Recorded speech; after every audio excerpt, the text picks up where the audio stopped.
following program is an exclusive DisruptionNetworks.com production.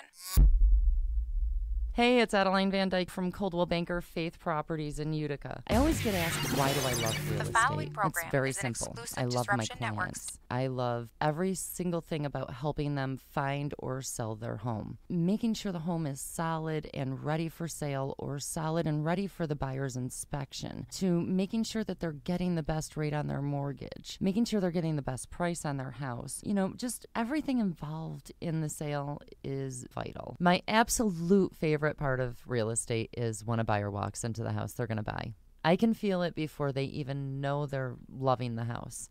It's just that obvious. So I'd love to experience that feeling with you. So give me a call. Adeline Van Dyke, Coldwell Banker Faith Properties, 315-404-6431. Or you can find me on Facebook or visit my website at centralnewyork.com/Adeline. Thank you, and I look forward to welcoming you home. When it's your hard-earned money on the line that you are investing into a home, it makes sense to choose a proven professional to assist you in making one of the biggest investments you may ever make. Josh's dedication of over 20 years to the home construction industry allows him to bring knowledge and experience to your doorstep. That means you can feel confident and comfortable with his service to you. Past clients love his attention to detail and thorough written reports. By allowing Priceless Inspections to help you make a well-informed decision concerning your property, you will find that a quality inspection is priceless. Follow Priceless Inspections on Facebook or call 315-525-8725. In the Mohawk Valley, for the best real estate service, you gotta have faith. Coldwell Banker Faith Properties, 315-735-2222 or www.centralnyhomes.com.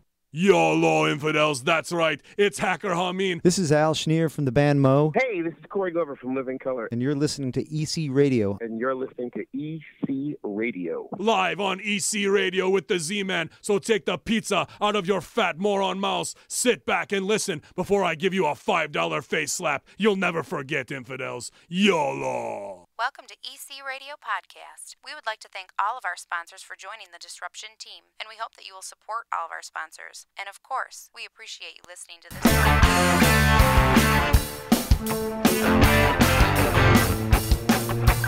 EC Radio, Disruption Networks. EC Radio, Disruption Networks.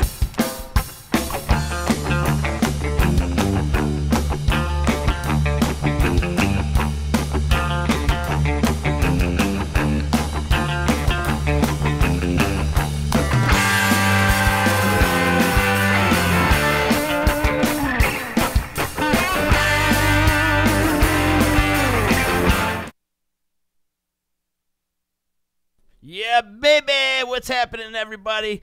Thursday here, EC Radio, the D, DisruptionNetwork.net, all brand new website. Go check it out. It's a work in progress, but we're going to get there. We got a lot of work to do on it, but it's looking good. And big ups to my boy, Pete Barone, for getting the new website up and rolling. It's me, Z, hanging. How are you? Hope you're enjoying your Thursday. Chicken, as always, in the house with me. What up? What's up? Tagging you in, baby. We're like the Uso brothers today, yo. I don't know what that means. You don't know what that means. The Uso brothers? You're not a wrestling fan. I got to get these cameras in order here because we got some. Yeah. Yeah, buddy. All right. Also joining us in the studio, Pete Forgets joining us. Hey, what's going on? It would help if I unmuted you, huh? Let's see. Yeah, that might work. That works. What's going on? Wow. Amazing what happens. I thought that only happens on the D-line. I must be at a mega seat. There's just so much to do. And Amigo joining us, man. Yeah. That lustrous beard of his. Oh, what's golden happening? voice. Do you have anything in that? Do you use product in that beard? No, I'm just a greasy Italian. Yeah. Un No, this capisce paisano, huh? This beard smells like pepperoni. I do got to mention we're on RazRadioLive.com right now, too. So big ups to our boy Sean Raz. Thanks for carrying us through the little transition here that we have at Disruption Network. And big ups. So we got a lot of things happening in the works. Oh, yeah. A lot of plans, a lot of changes and transitions, but we're getting through them all, and we're having a great time, man. This has been great. The last few weeks have been epic. We just keep this train rolling, man. Keep the chain keeps a rolling. Isn't that what Aerosmith said? Is that Aerosmith? That is Aerosmith. I thought it was at the big 10-inch. That was the Aerosmith as well. That was Aerosmith as well. Man, we're on the subject of Aerosmith. What would happen? Well, I'm kind of hoping they retire. They're the one few bands You've that never just liked call it Boston. quits. You've never liked Aerosmith. Anything that comes out of the New England area. Well, Aerosmith, like, they should have stopped after Pump. You know what I mean? Like, Yeah. You know what I'm saying? You didn't like Get a know. Grip? I loved Get a Grip. I really That's only appreciate. because they have the Alicia Silverstone videos. That was a Yeah, great okay, video. I'll give you That was a okay. great video. It was a great three of album them. She cover started too. all three of I them. did But appreciate. that's when they started going downhill, though, I think, right after that. I That's when agree. he That started was the looking bottom like of the hill. he yeah. started looking like everyone's favorite grandmother after that, right? He did look like my nanny. That was But- actually the end of Alicia Silverstone too. Yeah, right? much. That was her rise and fall. Yep, exactly. Dave Borgia checking in. He's en route to Tampa tomorrow for the Cruise to the Edge. Cool, man. That's the Nice. Prague Rock cruise, I think. That's pretty rad. So have a great time, man. Safe travels. Longwood wants to know, where does he send all his tick pics to? To the old he sends them all to the old text line. Just send them directly to me. Send him the chicken, man. Post your number, chicken. Chicken will take him and be like, "Oh, yo, look what Longwood sent me today, man." So for right now, we'll do it that way. We will have a text line and a Yes, call line we are coming working up on that soon. now. We're working on that right now, and we're doing a lot of different things and trying out different avenues and how to take this to the masses, if you will. Hell yeah. We just on-air meeting.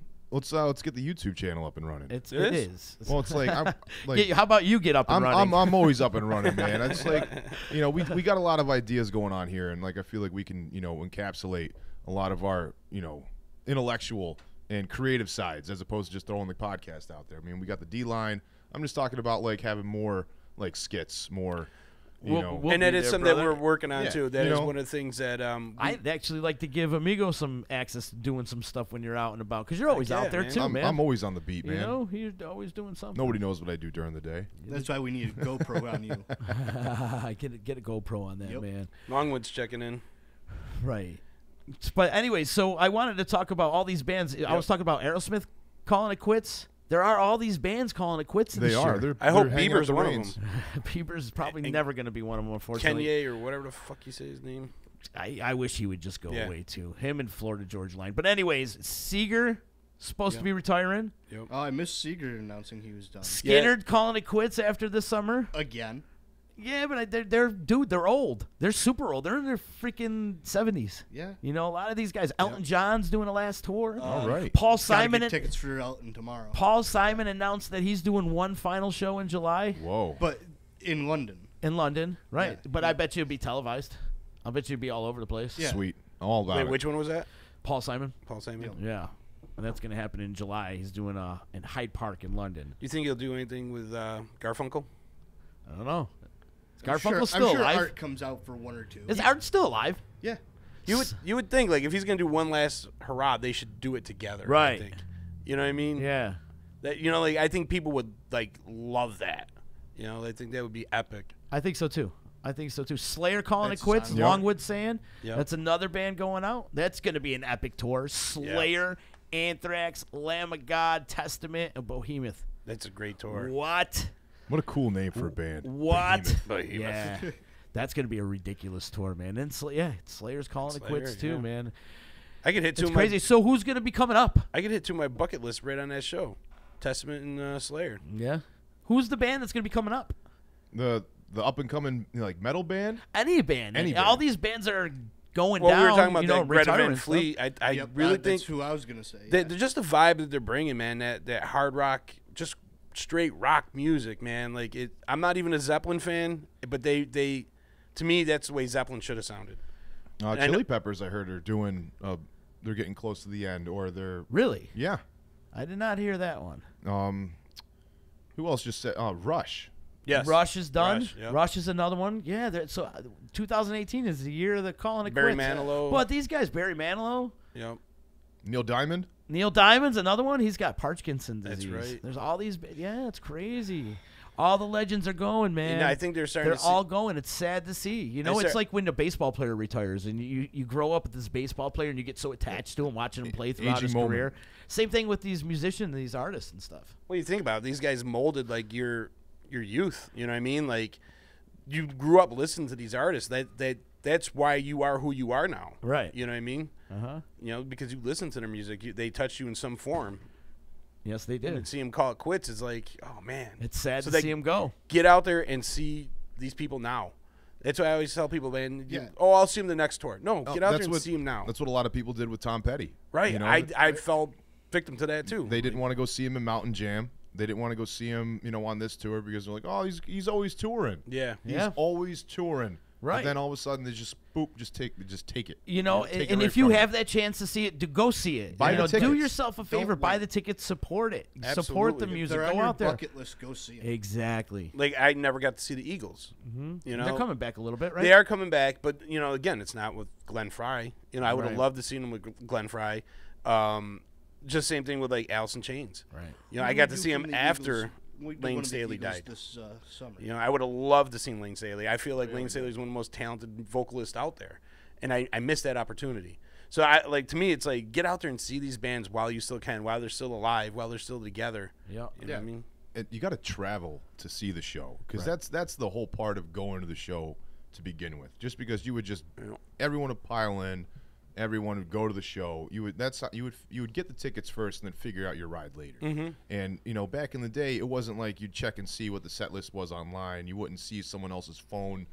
Snips. I never understood that. What, you wouldn't understand why people take pictures at shows? No. I don't understand the whole If set I don't list. see your shitty Instagram photo of the picture of your show, how did I know you went? No, the whole having to download the set list and knowing the set list ahead of time. Part of being at a live show is being surprised by the set list. Well, you get the set list afterwards, but it's No, I know people that print them out beforehand. They go to the show and they're like, "Oh, I got the whole set list. So I know what they're going to play you're here, going to here, the and wrong here." show. That's basically you're going to a you're wrestling going to the match. wrong shows if you're going unless you're going to one of those big giant choreographed shows. You're going to the wrong shows. Yeah. If you know the predetermined set list. Correct. Well, I mean, anybody's got their vices. Everybody's got their preference, so it doesn't matter. I'm just saying, people when you print it out, I'm like, man, part of being at a show is Right. not I'm knowing gonna what's coming next. I'm not going to print out a set list or look at it if I know it's a band that's going to play the same show every night.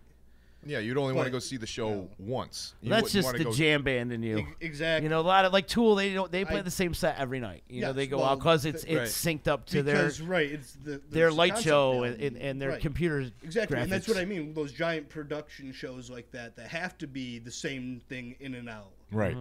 Yeah. Longwood saying the new Alice in Chains sucks. It's not even Alice in Chains. It's only one guy from the original band. I have to disagree with you on that one because I seen the newest Alice in Chains and I actually loved William Dafoe as a frontman. Thought he was great. They're good. He's an actual frontman and doesn't just sit there laid all heroined out on stage. Yeah, but like Lane's Lane voice would have is been. Lane's voice and Right, the Lane's voice, of course. That makes Alice in Chains the sound, but at least they're still carrying on doing their thing. Yeah, I'll give them that. I think but- Alice in Chains is killing it right now. Like I said, he's a front man. And actually, their drummer, I'm pretty sure Sean Kinney's an original member. Jerry Cantrell and Sean Kinney is an original member. So there's two original members. Now, the original bass player was Michael Starr. And I want to say he passed away, didn't he? But he was on Celebrity Rehab for a while there. Thinking- yeah, he had a bad bout with. I do know another member died. I Yeah. can't remember who. Yeah, Longwood said you walked out on him. Yeah, well, maybe you caught a bad show. The show I saw was great. I felt like I was a kid again. We were right on the floor rocking out. We saw him at Glens Falls. And I mean, he does great. I mean, when he sings Lane's stuff, he does a great job. Yeah. I mean, I'll give him credit. The dude can sing. Oh, yeah. We got Alice in Chains coming to the Landmark in That's Syracuse. coming up in April, right? April. A lot of people already bought tickets to that, and I'm really excited just because I get to work it. You're working it? I get to see, what it is backstage. It's really nice to see some of these, well-known rock stars and see how they are backstage, just because they know it from a different time, Right. and then seeing how they act when they're backstage. Ringo Starr, really funny backstage. He's very aloof. He's jumping around. You might think he's part of the Yellow Submarine cartoon still. Mandry's checking in. He said they killed at the casino, Alice in Chains. And I'm sure, bands are going to have off nights too. And if it's not your preference, you probably don't like it. But you should always give a band a shot, I always like those people that always tell me, oh, I hate Fish. Well, have you seen them live? No, I'll never go. Well, you should go and experience it. You can't hate them until you see them live. That is very true. Some of you them, can maybe just listen to them on album. Of course, you may maybe not be your thing. But to see that live and what that community creates, there's nothing like it in the world. And I'll Nothing. I'll admit to that too. I'm not a jam band guy. I've been to many jam band shows. I've had great times. You know what I mean? Like bands that I normally wouldn't listen to ever. Ever, like in my car. Same thing with that white boy reggae stuff. I've been to a bunch of those shows. It's not my thing. I don't listen to it in my car. I'm not gonna, whatever. But I'll go to a show and enjoy it. And I challenge you to have a bad time at one of those shows. Right. Seriously. I mean, the crowd is cool. Like it's a good vibe. Really what it is. You got pretty girls out in the summertime. It's an outdoor. I wouldn't go cram into a club to see them. Right. But I'll go see them in an outdoor venue like the Saranac stage and stuff like that. Absolutely, have a great time up at Ray Brothers and some of those bands. They're not really things that I would go and buy their CD, but on a nice summer night, the hell yeah, I'll go out and enjoy the show. I advise everybody to go outside their box musically and experience and try to get acquainted with other music too. Oh, 'Cause absolutely. There's some great stuff out there. Turquoise, Whatever. hands down, Yeah, right there. They're killing it. They're They're at co-host tonight, actually. Let's give them a plug. Hell yeah. Co-host Music Theater in We went New down York. to Ithaca last week for it. Did you? Those guys Killing are it out there. I Those love guys, Turquoise. Those guys are nothing but fire. Yep. So would you go out of your box and go see a power funk band from Brooklyn? And it's like, well, I didn't really think about it. Well, there you go. There's your chance. 9 people on stage, all different colors, all doing different things, and throwing down nothing but funk. There's girls dancing, singing, harmonizing. Like Turquoise is one of my favorite bands. Yeah. And they are not very that well known right now. They're killing it though. Yeah, well, but they're killing it. They're blowing up. They're Though. blowing I will up. say they're starting to get pretty popular. Their font's getting bigger. That's what I like to say. They're moving up to the 14. I like your description of them, power funk, and that's exactly what they are. Kind of like Lettuce is a I think power it's funk actually on band their too. merch. There's like 15 That guys says in that power. band, right? 9. In Turquoise, There's a- it's that's like Wu-Tang. 9. I'll say like There's 9 or 9. 10. There's a lot of There's guys a lot in of people. That, Yeah, they're all girls. different colors. It's like a black, white, green, purple, Yeah. blue, yellow, pink, and then drummer's green, and then the bass player's orange. Mm-hmm. There's 9. They are all different colors. Right down the rainbow, man. We have an interesting band popping in a little while at 4 o'clock. Mr. Monkey's going to join us. Wait till you get a load of these guys. We're going to get attacked by Planet of the Apes. I'm kind of intrigued, man. Yep, it's going to happen. They're going to be in gorilla suits and chimpanzees. You hear left turn, Clyde, and chicken's going to get punched. Nice. Chicken punching or a chicken punching a monkey punching What a about chicken. There's Kung like Fu a Fighting? joke in there somewhere. Monkey punching it's a sitting chicken. there. That's a T-shirt waiting to happen right there. A monkey punching a chicken. I like it. That's going to come up about 4 o'clock. I'm going to catch up with Mr. Monkey. It'd be pretty interesting. They're playing a gig at Lucan's this weekend. Nice. And they're always around the Dinosaur Barbecue in the Syracuse region. So if you get a chance to check them out, check them out. It's an interesting act out there. A lot of interesting acts. You know another interesting act that's going to be making their very first U.S. tour? Pussy Riot, chicken. Pussy Riot is coming to the U.S., baby. For real? For real. For real. For real. That's what's up. The Russian feminist punk group Right, Pussy exactly. Riot. Why the hell not? We are under Russian control. You may as well have the. Hey, anti-Russian- send over Gorky Boom. Park while we're at it, too. Here we go. If you're Pussy gonna riot riot, makes sense. If you're better gonna be a pussy riot. Exactly, since we're all going to be Russia somewheres down the line anyways. So how does one have a Pussy Riot? Well, Can you do the monster mash to the to Pussy Riot? one of their songs is called Straight Outta Vagina. Really? Yeah. Now, is this a place or is it a state of mind? It's both. It's both. It all depends on your interpretation of the song. But they got Pussy Riot is going to be on tour. They're coming nowhere near here, of course. Mm-hmm. But I'd go Not check even that New York out. City? No, not even New York City, dude. Wow, It's same all kind West of- Coast tour dates. Surprised by They that. start in Chicago and they end out in California, so it's all from Midwest to the West. They want to keep those pussies warm, I guess. Yeah, I guess you're gonna have to. But Pussy Riot is gonna be out there, and for those that don't know, that was the girl. She spent years in jail, right, in a Long time. Russian Long prison time for in jail. how many years? Just because she stood up against the government. Yeah. And she was, but they were doing some wild shit though. Weren't they sending a couple into like churches to have sex and stuff and running into, like they Wow. were doing some wild shit. That's fun. We should look it up. Look it up. Some of the stunts that Pussy Riot pulled off. Well, that's what they got them in trouble. They should go didn't play. really pull it off. They should go play in front of Westboro Baptist Church. Didn't that cause? I think it did cause a little stink with the Westboro Baptist Church. I didn't even mean to go there like that, but it turned out that way. Yes, Pussy Riot causes a stink out there. That would be That would be a great headline. be a great T-shirt on the back of the T-shirt, causing a great stink out there. Pussy Riot. Pussy Riot. Yeah. Wow, we might be on to something. We're working it. They need merchandise consultants. We can help them. We don't speak Russian though, but we should get Pussy Riot on the D. We should. There'd be that communication. What would barrier, a fan of a Pussy Riot be? Would you be like a Pussy Rioter? It's actually like hardcore punk boys are into Pussy Riot. But like, what would the name of the fan base be? You know, it's like certain bands have like a name of their fan base, like Fish Heads, Deadheads, Morons. Yeah, Pussy Rioters. Yeah. I guess there would be Pussy Heads. The Riot Squad. I don't know. That's a good one. I don't know. Maybe we should have people chime in. What would the name of the fan base of Pussy Riot be? That's a good one though. Pussy Riot. Yeah. The Pussy Riotettes. I don't know. I can't think of anything. Actually.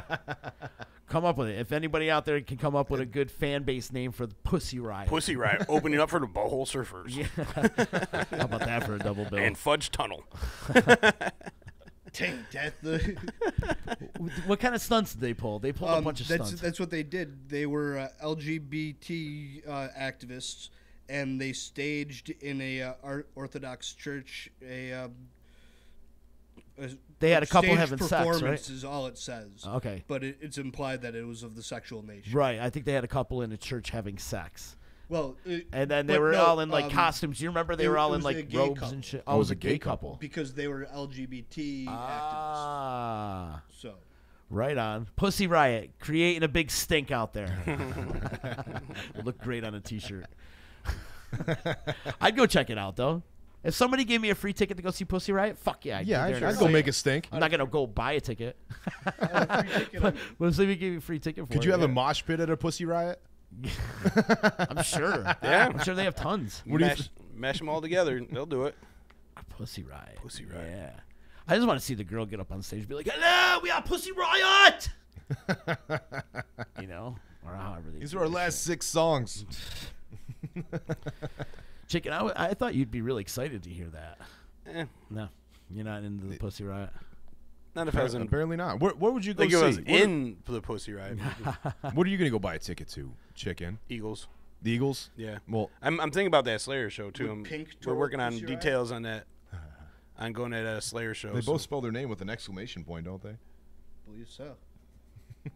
There's got to be a douchey type nickname for them, Jeremy Stacy's saying. Jerry Stace, what up, bud? Yeah, there's good douchey names. The douchies. The douchies. The douchettes? I don't know. The douchebags? Pussy- We're Pussy Riot, and you guys are the douchebags. It'd be funny if they threw tampons out in the crowd, too. Some smelly poop tube tampons. Some butt tampons. You know, if Facebook wasn't such a pain in the ass, I'd be playing their music right now. Could you play a clip? Nah. No. Not even going to attempt it. They'll shut us off. Oh, real that's quick. terrible. They do. They shut us off quick. Boo. Those guys are douchebags. That's it. I'm forming a Pussy Riot. So yesterday, Chicken posted a thing on EC Radio with Eddie Trunk and Dave Mustaine's interview. Dave Mustaine from Megadeth. Yep. And now that Slayer's announcing that they're calling it quits, who would be that fourth to take over for Slayer for the Big Four? Oh, yeah, because it's Metallica, Megadeth, Anthrax, and now, Slayer. But if Slayer is gone, who would be that fourth? I said Testament. Yeah, I said Testament or Overkill would be. I'm more in or Exodus. I'm sorry, not Overkill. I'm more Exodus. in the fanfare with the Testament. I feel like Testament's body of work. Mm-hmm. You know, not to take anything away from Exodus, but I feel like Testament, like their whole body of work, they put out like better albums, longer. You know what I mean? More. You know, for duration. I think they're better known too than Exodus. Yeah. Well, Exodus was right there. I think Exodus has been around longer than Testament, though. Believe it or not. Right, but I feel like Testament was bigger. Like they achieved bigger success than Exodus. Not to take anything away from Exodus. I think Lamb of God.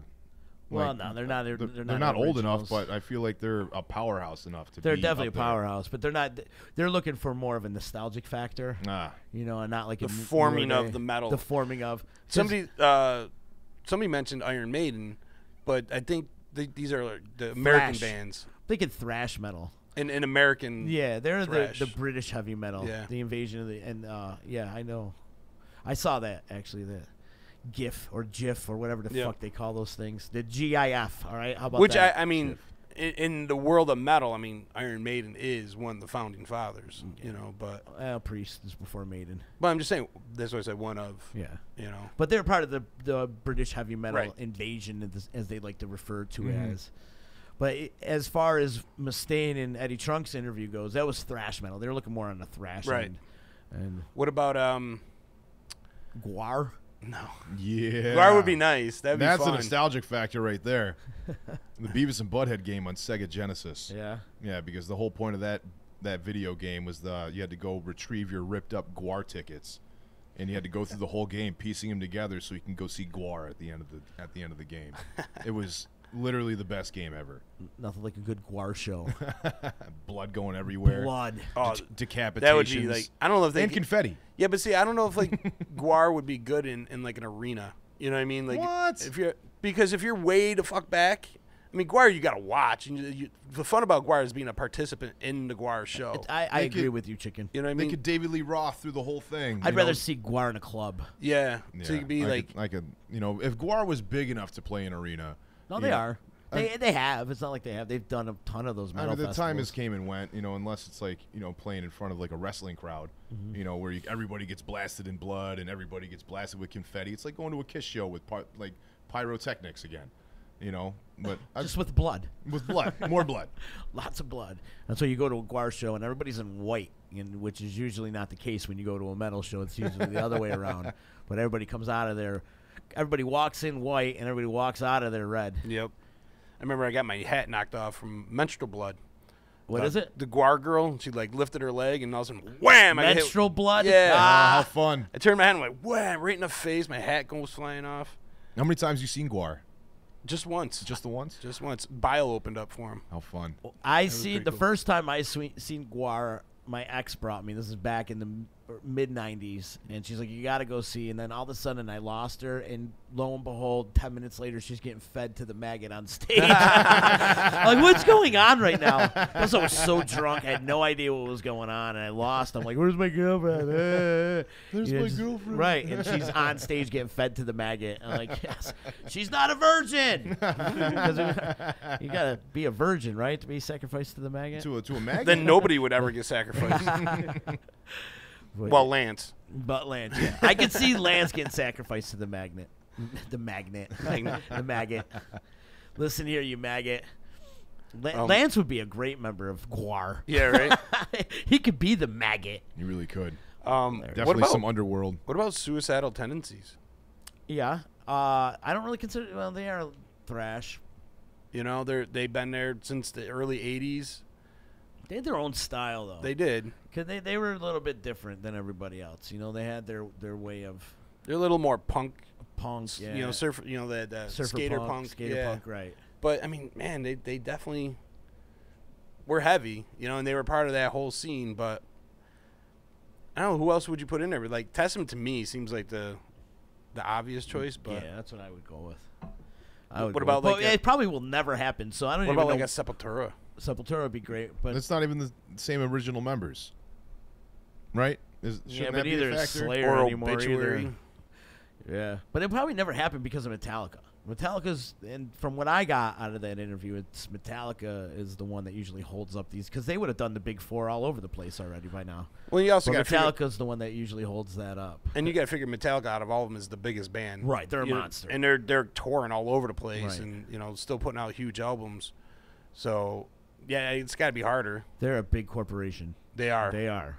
But you know what? Like people dog on Metallica, and like after the Black Album, well, kind of including the Black Album, when they started jumping the shark and started playing the more radio-friendly type stuff, everyone came dogging on them, be like, wish they went back to the way they were. And I was one of them. I kind of lost track. They got some good songs through those albums, but all in all, it's not Metallica. You lost track. But what Metallica did do for heavy metal, like now everybody and their brother knows Metallica. You know what I mean? Metallica kind of like ushered in a whole fan base of metal fans and opened up a door to the masses. When you got Metallica playing kids' toys on Jimmy Kimmel or Jimmy Fallon, you never would have seen that back in the day. Right. You never seen metal bands on these type of shows, and they're certainly not in the light of playing children's toys and actually having personalities. You know what I'm saying? So like, because what Metallica has done is mainstreamed the metal and brought up a whole group of different bands and mainstream metal. I mean, for good and bad, but it's commercial. It's radio friendly. But you're right. Metallica's a household name. Yes. And if it wasn't for that Black Album, they would have never been a household name. But yeah, but that's the one that's going to hold up these big four. Like these big four things. Well, obviously now that Slayer's retiring, they're never going to happen. No, it's unfortunate. Like, I feel like Metallica will go on tour and bring like a bunch of bands on tour with them, Mm-hmm. but it's not going to be like a big four. Like right. they It's like adding in like a new suit to the like a deck of cards. Yeah, but you never know. Like Slayer, a year or two later might say, we'll come back to play a big four show or play like a series of big four shows. But that's what would be like the big four. I don't think there would be another person or band or entity to enter like a big four realm, because I feel like it's just that's it, and then that's it. Yeah, we'll see what happens. Metallica's famous for bringing on Avenged Sevenfold on tour with them, or they also bring Volbeat was another one, which like they giving metal bands like their big break or something. Yeah, they always do. They've done that for years. Sell them a shit ton of merchandise and let them know what it's like to be in the limelight. See if they can hold up, and then they kind of just fizzle out because they made some money. Yeah, and they get the exposure too. You're in front of thousands of people coming to see Metallica. It's just like bands always trying to like hold up to that first album that they put out, and that second album is usually a flop, and then they lose a whole fan base, and then they just become lost in the radio, or do they still even sustain as a band on the third album, and then they just don't have the longevity. Certain bands, you gotta hope you find like a good core and that base. happened a lot in the 90s. Dude, big time. A lot in the 90s. You had so many one-hit wonders in the 90s because you had these bands that you had these agents out there or record companies looking for the next Nirvana, next Pearl Jam and shit, and they ended up with all these post-grunge bands like Creed and all this other garbage, Days of the New and all that crap. 3 Days Grace, garbage. Would you put Stone Temple Pilots in that group? What, grunge? They got put in the grunge. No way. Because when they first came out, they had an image problem when they first came out. When they first came out, everybody dogged them, said they're trying to sound like Alice in Chains and Pearl Jam. Right. And so that was a huge knock on them. But you go back and listen to that first album, it's fucking amazing. Second album too, third album, all their albums. You listen, just a good rock Stone album. Temple Pilots still hold up to this day. So I would give them on that kind of second wave. They're like the second wave. No, I put them in the grunge. You would put them in that first wave? Yeah, alternative grunge. Yeah, they're like on the S curve of that wave. Like towards you know the back what I'm end? saying? The back end. Yeah, right. But Definitely I wouldn't put them in the. cusper. They're definitely not in the category of Creed and Days of the New. Frig no. I mean, no. Stone Temple Pilots is in a way different category than those guys. With the bigger bands of the 90s. Because they, like I said, they coming up, they had those image issues, so they did, yeah. They're because they were getting compared, and it a little bit it did kind of sound like it, but it was kind of that time. It was that era. That was the style. That was the sound coming out then. They weathered it too. They weathered all that criticism. They still managed to maintain and grow their base, and to be able to still say that they are in that conversation of those bands now. They overcame that. That wasn't on camera. It's a packed lunch. Wow. I haven't seen him since Christmas. Nice. No, but Stone Temple Pilots, man. Yeah, I still think they're a kick-ass band. I watch them daily. Or listen to them daily. It seems like it comes over my headphones when I'm at the gym like all the time. And I think it sounds better now than it did then. Mm-hmm. Like, I mean, I loved them then, but like now you go back, you go listen to the Core, and it rocks, man. It's just like, wow, this was a heavy album, heavier than I remember it being. Core, great album. Great album. The band Core? No, Stone Temple Pilots. Pilots. Core. Oh, yeah. Yeah, that's a great album. Still holds up to this day. Yep. Yeah, and then there was all that post-grunge stuff that happened afterwards. Well, then they switched to the new metal, too. The hip-hop. Well, that's where they put the rock. new... Right, but I don't put that in the grunge category. But they came But it was right, right at the same time. Yeah. It was definitely right at the same time. You know what killed me is, like, right after you got that post-grunge, then you got all these, like, those weenie, wannabe, punk brat-type bands like Sum 41, Good Charlotte. Simple Plan. Blink-182. Yeah, it was all this, like, makeup, glitter on your fingernails, girls that just wanted to belong to something. It was like it was a fashion statement, or it was like a different kind of goth. Was it Lit? Like these like terrible bands. One-hit wonders. They were just god awful. And I feel like today's modern... JP here, he's talking about Lit. JP loves lit. And like a lot of this pop music today is like a lot of one-hit wonder too. Yep. You know, there's not really any of them that holds up to this day. The music today is garbage. And that's what we were talking about earlier. Like all these legends that are retiring and going through, you know, calling it quits. Who's coming up now? Who are the Who's the bands that next are coming legend? up? Who's Yeah. the next? There's no more arena rock bands other than like Metallica, Foo Fighters, Tool. But there's really not much. Avenged Sevenfold. Avenged Sevenfold. Avenged Sevenfold, love them or hate them. You know, like some people don't They like 'em. draw. They sell tickets. They put on a hell of a show, They too, sell man. beer. They put on a hell of, like, with the pyrotechnics and all that shit, they put on a show. I wrote them off. I totally wrote them off. First song that they came out with was called Backcountry. And I was like, you're ripping off a movie, and it wasn't even that good of a song, and I just put them on, not even a back burner. Didn't even give them a chance. Man, they got some good tunes, man, and they put on a great show, and they really do. I mean, they got like the pyrotechnics, they got things, you know, so like it's like a good rock show. Yeah. You know, like a lot of people don't put It that is. effort into it anymore. And those guys are great musicians. They really are. So I feel like they're kind of waving flag. I feel like Corey Taylor's kind of waving that flag as well. There's a good arena rock band, but back in the day, growing up, there was several. There was so many, but nowadays there's only a handful. There's Right, only and- a handful and- of bands out there doing it. And the guys that we mentioned have been doing it for 10 plus years. Mm-hmm. You know, like who are these new kids coming up? You know, like who's the Well, what's the genre of music that's coming around? I mean, everyone hates the dubstep because it's god awful. It's not music. It's I'd rather listen to my computer graphic images make noise. You know? that's a movement that's happening right now. Like you can't sit there and say, you know. I think I think that's dying though. The whole dub. I think the dubstep category is starting to dwindle. Who's the bass nectar? Yeah. He's Is that considered dubstep? That's considered dubstep. Is he like the godfather that of is- dubstep? That's the Metallica of the dubstep. Yeah. He's selling out. Like as soon as He's his tour killing it. announced, like you'll see nothing but red on the side of the column because it says sold out, sold out, sold out, sold out. 3 days at a time, 2 days at a time. I mean, he's got the artwork, he's got the merchandise, he's got the youth. You know, that's what's happening. That's and all the Molly. Because you need. Yeah, but is it sustainable? Is it sustainable? He's been around for a while. Yeah, it's music that's happening right Bass now. Nectar's and been it's doing it for years. It's college music. It's going to be the Grateful Dead of this type of youth. You know what I mean? It's going to be He is because he's an old deadhead. That's what he tried to make himself, and he has. You know, that's where In- like in you that guys have like genre that of shroud of quote unquote like music oldness to you because you're not really, you know, like not necessarily trying to connect with the youth or you're giving it a chance because it's music that's out there, but it's still going to happen. And these kids, they're selling out everything. They are. They're selling a lot of tickets, but it's they not don't. my They don't thing. sell the Migos. They don't sell beer there. They don't sell beer. No, it's not. It's a lot of water and Red Bull.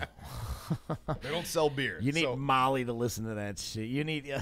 I don't see. you definitely need to have some performance-enhancing drugs. Nobody just drives around the streets listening to dubstep, do they?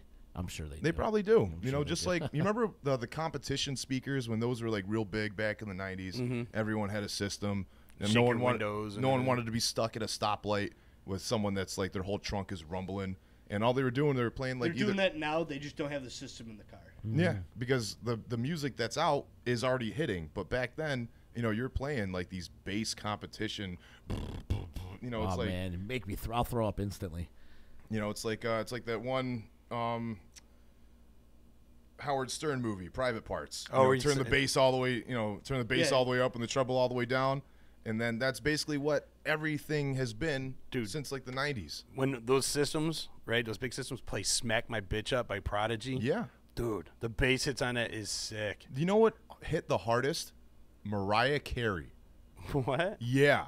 Like that stuff in any system, in any kind of competition would hit so clean and would pound and like any like in a Camry, it wouldn't even shake the bolts loose. Mariah Carey. Mariah Carey.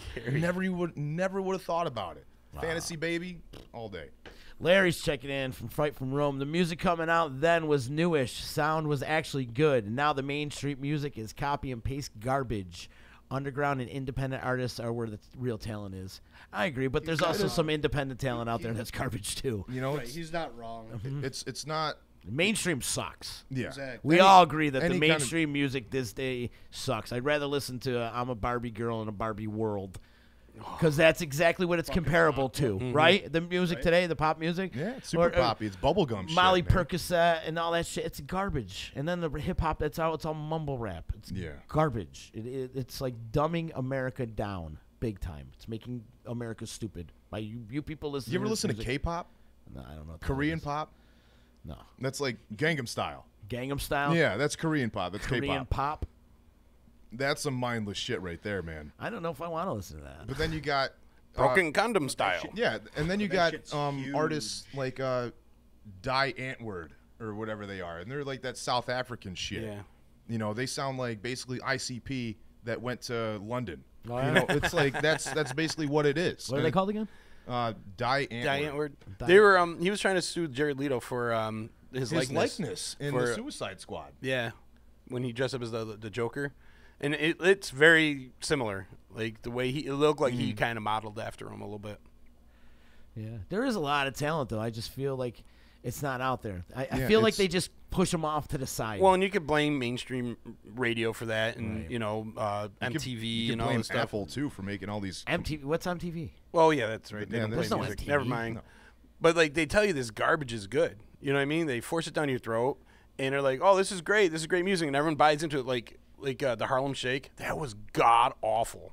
That song was terrible. And how huge did that get for about 15 minutes? People loved it, man. It's a culture. It's a dance. And then boom, it's gone. It's like you never hear from it again.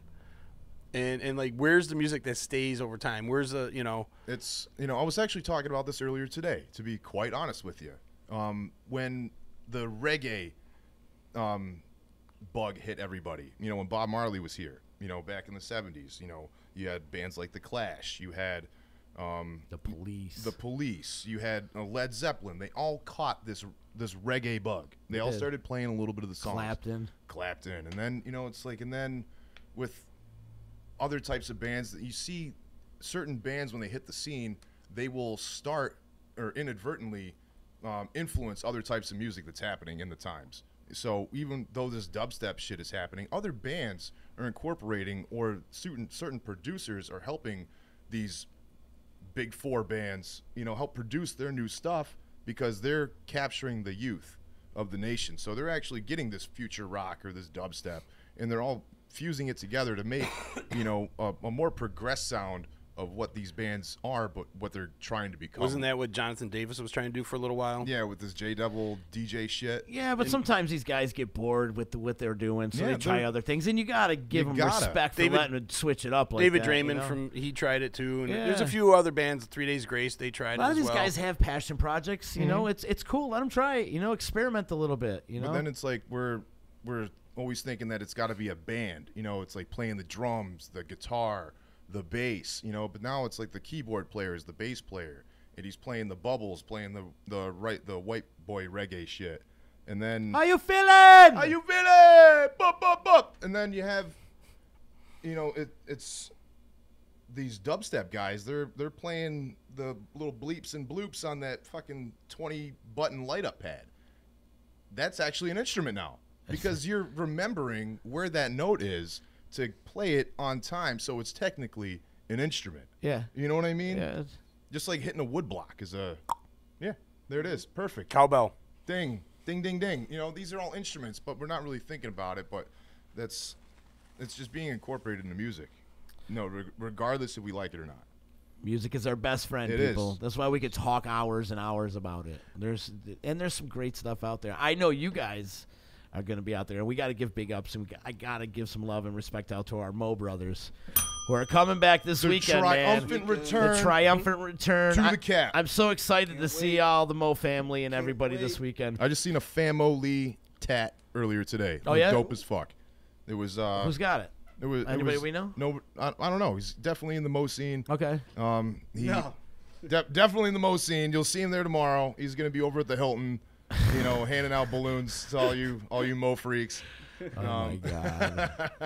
But anyways, Mo doing 2-night run at the Capitol Theater in Port Chester, New York. They're coming back, and big love to Rob Durack for fighting cancer and coming back, doing his thing. He beat the shit out of it. You're not gonna hold that man down. No, you're not. I've known Rob for years, and I can't it's a wait. tough son of a bitch right there. So I'm so excited And to his see. huge bulge. So excited to see Mo get back together and do their thing, and it's going to be epic. This weekend's going to be monumental. I really have a feeling, and just from everybody that I've been talking to, everybody's just on cloud 9 right now. Everybody's going to be there, and it's going to be a lot of fun. And also, I got to mention too, they're going to be playing 2 nights at the Palace Theater in Albany at the end of February, 23rd, 24th. Come check it out. Can you believe it's February 1st? Yeah. It's crazy. Happy birthday, Lance. Oh, it's Lance's birthday Lance's too? birthday today. It's actually a lot of good people's birthdays today. I had to wish a lot of happy birthdays on Facebook today. So happy birthday, everybody, and Lance, you too as well. Well, Jared Stacy says he's going on the 24th to the Palace. I won't be at the Palace shows. I'll be in Las Vegas. Actually, on the 24th, I'm going to be seeing Steel Panther. Get out! Excited about that. But Mo's going to tear it up this weekend, man. I can't wait. They are. Mo is going to tear it up this weekend, and everybody's so pumped awesome. up. Is there an after party for tomorrow? I don't know. No. I didn't check and see. I know our boys from Kung Fu is opening up the show. Kung Fu's So that's gonna be opening, no great. opener on Saturday night. No opener Saturday night. Kung Fu, if you haven't seen or haven't heard Kung Fu, if you're in the... That's another power funk, or not Tim power Palmieri. funk, but another straight funk band. Yeah, it's just power. They're power funk. They're just a rock power. But they're What's the unbelievable. drummer's name? Always forget his name, man. Adrian Tramontano. That dude pumps. They do. That band is full of just phenomenal musicians. And if some of you that don't know, Kung Fu used to be Psychedelic Breakfast that used to They play at are the EC coming back back in the and day. playing shows as Psychedelic Breakfast Right. this year. Amazing band. They used to kill it for us here in Utica back in the That's day. the bass player coming back, right? That's Yeah, what makes him the that's yeah. No, well, Chris is still the bass player in Psychedelic Breakfast, too. I don't think Because- Ron's coming back for the Because Psychedelic. he played his last show at your At the New EC Year's at the EC. Yeah. Yeah. That was a wild one. But yeah, Kung Fu opening the show Yeah. tomorrow. And get there early. Love Capitol Kung Fu. Theater's the place to be. Port Chester, New York, baby. Everybody's going. Everybody. I was talking to J.O. today. Z and them are gonna be there. We're all going to be there. You're going to be there. Dude, it He's was going the to be hardest- there. It was the hardest ticket I've tried to get in a long, long time. Yeah? Even harder than your 1231 for Fish. I had the option when Fish tickets went on sale to Throw buy your one finger in better the deal. air. Yeah. And I grabbed the preferred show over the New Year's, and I ended up getting that no problem anyway after the fact. But as far as on sales themselves went, that ticket was hard to get that minute. Fish announcing their festival in August. They haven't announced it It's yet, coming. but it's happening. It's happening. August Everybody knows 17th about through it. 19th at Watkins Glen. Yeah. Everybody knows about it. Yeah. One of the blogs posted something. I don't know yesterday exactly on the dates, but that's the... August 17th through 19th. It is. I'm gonna try and be a judge at the cornhole competition again. You're gonna have to wear Blues Traveler because I'm going to the festival. I think. Can we talk about that for a second? Last time at Magnaball, I was working credentials, right? Yep. And the door comes flying open, and it's him and Brian. I'm like, what are you guys doing? You know, they're like, oh, we got to get our credentials. We are the referees for the cornhole tournament. They need referees for a cornhole tournament? Oh, yeah. Oh, I can imagine. People get heated playing cornhole, man. So you guys were the referees for that. Yes, we And were. What We did had- that title consist of? We had whistles, and we never set foot over at the cornhole field, and we just blew our whistles everywhere else. I didn't do one thing over there. I still have my paperwork, but I won the Magnaball, and I went home early on Sunday. Just so everybody knows. You won the Magnaball? I won the Magnaball. Oh, yeah? Yeah. You won? There's no other way you could have more fun than I did. Oh. And then try to do it again on a Sunday. So you just went home? I just left. I had the Magnaball under my arm, and I went, I'm going home. Screw you guys. Took your ball and went home. It was a great time. It was a wild one, man. And I'm sure it's going to be a great time. You know, too. just to say I'm hanging out on a Ferris wheel at 1:30 in the morning overseeing a festival while everyone is waiting in line to get to said Ferris wheel, and then watching a drive-in movie from the Ferris wheel. That's insane. I'll tell you, man, Fish is the only band in the world that can actually throw a festival and then be the only band and 70,000, 80,000 people show up. Yes. But the cool thing about it is they make it so interactive. Like, you go, they play a couple sets, they play set, and then you go hang out, and there's things to do. There's rides. There's TV art. games you could go on. There's like art installments. There's The art. There's a immersive drive-in art is movie theater. fantastic. You can communicate with each other. You could go in the old school toy room. There's a improv. rave. There's bars. It's a whole city within a city. It's unbelievable what they do. It's a circus. And that's away from the campgrounds. Right, When you get put into the get up a little closer, pal. That's Don't away be- from the campgrounds. Don't be scared of the mic. pal. Once you get into the campgrounds, it's an entire another world after that. It is right, and the campgrounds is like a whole nother entity. But what they do inside the commons itself, Yeah. bars and vendors and just raves and dance parties, and it's great. It goes all night. They had a drive-in movie theater set up where all these busted up old like '65 Chevys and shit just kind of laying around all over the place. Like, god damn, it takes like a full month to set up what they have to do. It's absolutely where are they amazing. doing this? They do it at Watkins Glen. Nice. They do it at Watkins Glen, but this is. What, number 14? 11. It'll be 11. It's number 11 they've done. And what they've been doing, they've been spacing them out. They don't do them every year. This is what, 3, they've waited 3 years before they So did the what is next this one going to be called? 11. Magnum Ball 2. Magnum Ball 2? Because it was the Super Bowl before. I'm just calling it Magnum Ball 2 until they make the give me a announcement. name. Like, what would be above? It was like a Super Bowl. Now it's Magna Ball, and now it's going to be, a successor of that. What do you think that would be? I want to wait till they get to The 8 ball. The L's in ball will be spelled with ones. They missed it, though. It's already at Because 11. it's the 11th festival. They should have named 8 ball.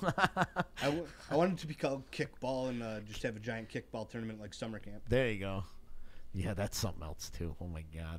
Well, Fish does it up, man. Their festivals are like none other. And like I said, too, they don't hire other bands to play No, their it's just festivals. them. Only the one time in Oswego they had a couple other bands. You'll see bands playing in like the campgrounds or something like that.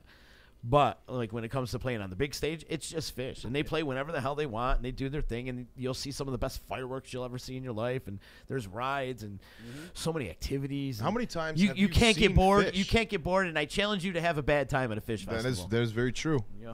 Exactly. I saw Fish for my first time in 2009 at the Pepsi Arena. Oh yeah, it was pretty awesome. Was I with you? I think so. Okay. I remember the director of Good Times was there. That's when I did the half beard, by the way. It was Albany 09. Was it? That was the last time I did He it. shaved his beard. I will Half not beard. do it again. Why?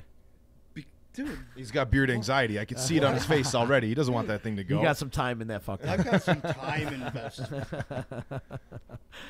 We'll wait till he falls asleep. That was your first show? That was my 09? that was my first show, and then I, just being a metalhead, being 311 fan, being, growing up punk. How many listening to funk. 311 shows have you seen? I'm at 91. Wow, 91. Yeah, That's 91. nice, bro. That's a good number. Do you have every ticket stub? No, just because once they started doing that print off thing, I with a piece hate of it. paper, It ruined the whole it- momentum. It did. So that's when I started. Momentum too. I started buying T-shirts, and then the T-shirts were getting shrunk, holes, faded. I wanted to save them, and then it turned into me getting the posters. It ruins the souvenir, but now you got the posters. Now I got the posters. Posters are where it's at. Yeah. But I tried to get any kind of memento from any show. Uh-huh. But just going on tour and then having to spend so much money, you tend to just try to save the ticket stub. Mhm. But once they started doing that piece of paper, get the fuck out of here. What's the most times you've seen a band, Pete, and who was it? Right now it's Mo. It's Mo, yeah. And it's approaching 70. 70? Approaching it, yeah. Not sure the exact number, but... It just goes to show you how diehard these jam band fans are, because they go see them 80, 90, 1,000 Right. times, Chicken, how about you? The band you've seen the most times? Local bands count. Do they? No. No, I was going to say, nah. probably, I'd have to say probably I got Metallica. a dozen shows of one band each. And I only seen them 7 times. Metallica? Yeah. 7 times? Yeah. Same set list? I think it would be Mo, but I have no idea. It would have to. I mean, I used to see Mo in bars. Right. I used to see him, so that's got to count because I've watched them grow. I've been friends with them for years, so I would think that counts. And all the times I've worked with them and for them. And So you're right. Local bands do count. well, they're a local national band. There's found a loophole. How many times have you seen Fish? There we go. Like right around 100 times. I don't know though exactly because You it's and- same thing with you, man. You and Joe Sweet were hitting the tour. I'm at Yeah, we used to tour around it back in the 90s, but 43 right now. But same thing like you, man. You lose track because there's no more ticket stubs and stuff like that. And then there's all these generators where you can go on and get your stats on how many times you've seen them play this song and how many times you see them play that song. But I can't remember every freaking show I've ever been to because there's just been so many. And a lot of them, especially in the early days, I was on chemicals. How polite you put it in your early days. Well, do you know there's like some bands? Those are my blackout years. There's some bands I've seen multiple times that I'm not even a fan of. Like Breaking Benjamin, I've seen them like 5 times and I'm not even a fan. No? But they were always on a bill of What a makes band you that I not was like seeing. them? I like them. Just don't do it for me. It's the singing. I'm not a big fan of the way Do you like when sings. your food touches? Yes, actually I do. I mix everything together. But like, there's a lot of bands that get put on bills, you know, that for shows that you're going to, and they just kind of happen. Like Seether, I've seen Seether like 4 or 5 times just because they're at shows like a K-Rockathon. Yeah, or, right. You know, something they like get that. stuck on these festivals. Right. I hear you. Hey, Pete, Gaffney wants you to shave the beard if the Patriots lose. Nope. Yeah, there Come you on. go. Nope. Come on. Wow. Sorry, Gav. You're a Not Pats happening. fan. He's got no faith in the Pats. It's not I don't have any faith in the Pats. I'm not shaving my beard. You know, I was talking last night with a couple of my customers at the bar. I told Sumner it was going to cost him $25 million to put me on at Tomato Pie Day to shave my beard. I'm not shaving it for the Patriots game. I was talking to my customers at the bar last night, and if you think about it, every Patriots Super Bowl has been really close. Every Patriots Super Bowl in the Tom Brady era. I'm not talking Grogan when they got wiped out by the Bears back in '86, but I'm talking, then even when Bledsoe and Favre went at it in the mid '90s, there that was okay. But when the Tom Brady era, every Super Bowl in New England has been super close. It either came down to the wire or Vinatieri kicking the field goals or whatever. Right. Would it be some shit that this is the year that it's not close and it's like either a blowout either way?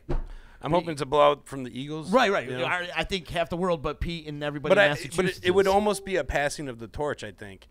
If the Eagles were to beat New England and beat them handedly, I kind of think it's a passing of the torch because I like what Doug Peterson's doing over there, and I think that team is built with New England in mind. They kind of modeled their team after New England a little bit. Right. We're going to talk about Super Bowl later on, though, because we got to. It's coming up this weekend, so we're going to talk a little bit about that. I was just going to say that Tom wants to know how many times you've seen Papa Roach. Not on purpose, too. Like, because most of these shows I went with Tom, and that's it. We've probably seen them at least,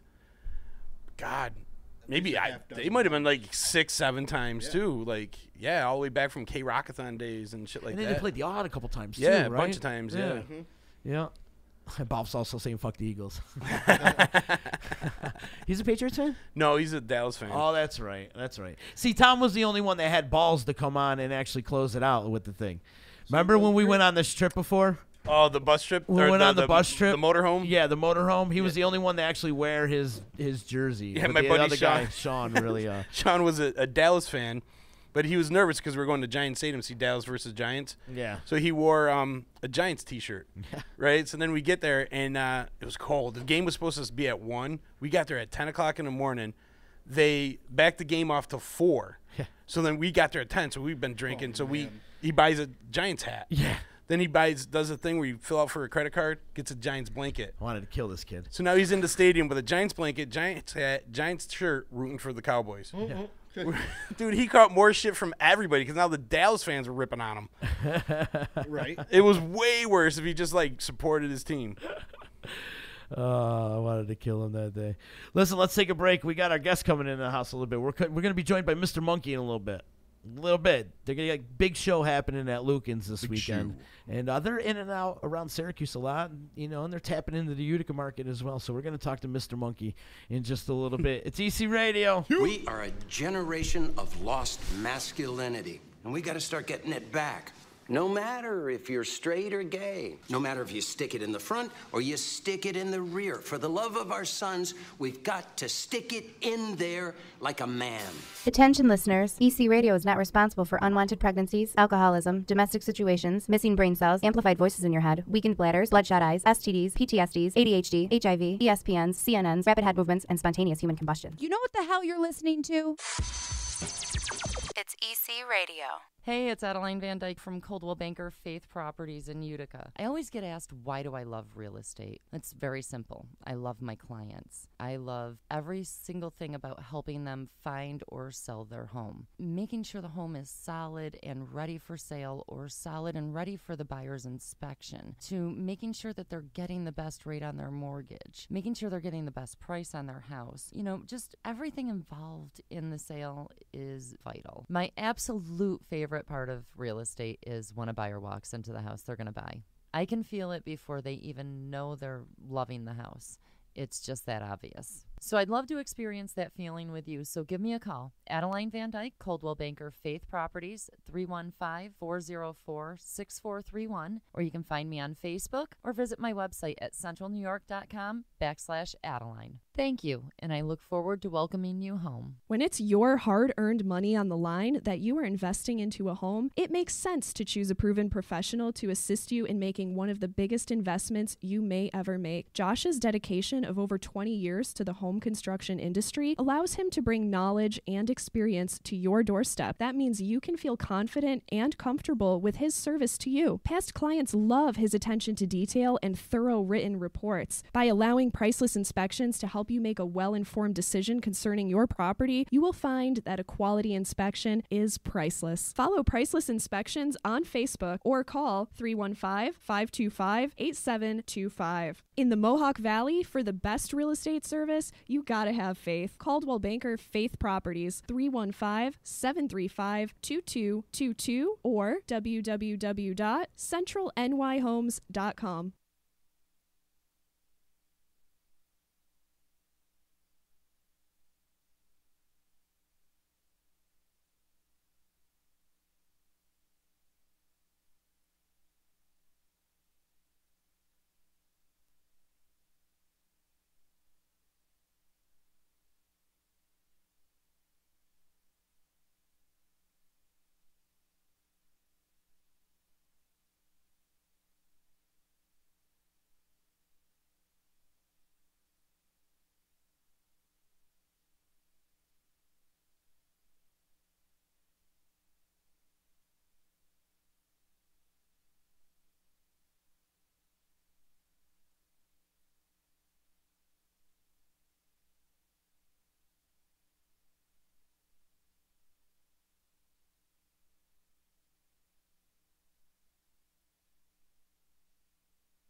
Welcome to EC Radio Podcast. We would like to thank all of our sponsors for joining the Disruption team, and we hope that you'll support all of our sponsors. And of course, we appreciate you listening to this program.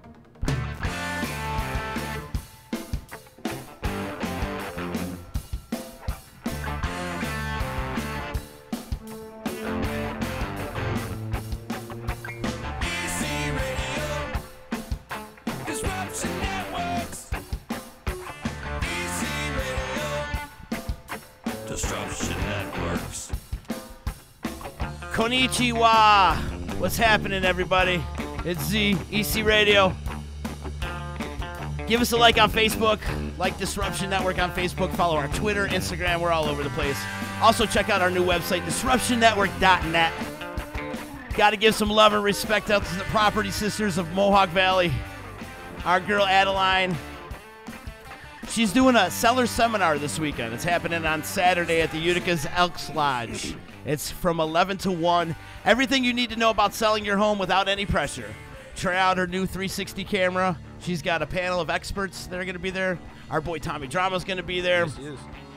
There's a large list of local agents ready to assist you in selling your home.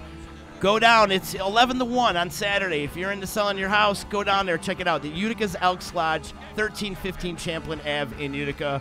RSVP to the Facebook event to reserve your spot. We love our girl, Addie. She's killing it. She's killing it. She's killing it. We're also killing it here on EC Radio. It's Z, Chicken, Amigo, Pete Forgets, and in the house with us today, Mr. Monkey. We've got Mr. Monkey with us, joining us. How you doing, Mr. Monkey? You got a big show happening this weekend, huh? Good, Z. It's You're- true. yeah. Mr. Monkey's going to be live and direct. I would Do I have need these. I'll put these on. Yeah, that's- Live and direct. You can move that actually, At Mr. Monkey. Lucan's. Yes, move it. That's adjustable. That microphone. Is that right here? Yeah, Oh, there you go. yeah. Yeah, get right in there, Hello. Mr. Monkey. Anyway, Lucan's in Utica on Barrack Street. Uh-huh. Saturday, February 3rd.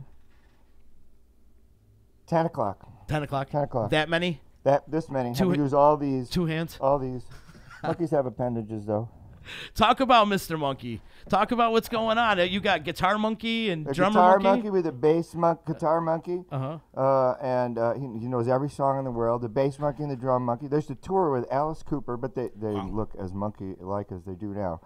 But they did do that. And let's see. And then now the new singer monkey from the jungles of Rochester. Singer monkey, Patty. We call her Patty sometimes, but anyway, mostly we call her Singer Monkey now. And it's good, it's fun. We're doing it with rock and roll music, 70s, 80s, 90s. We make things up, so I guess that's modern.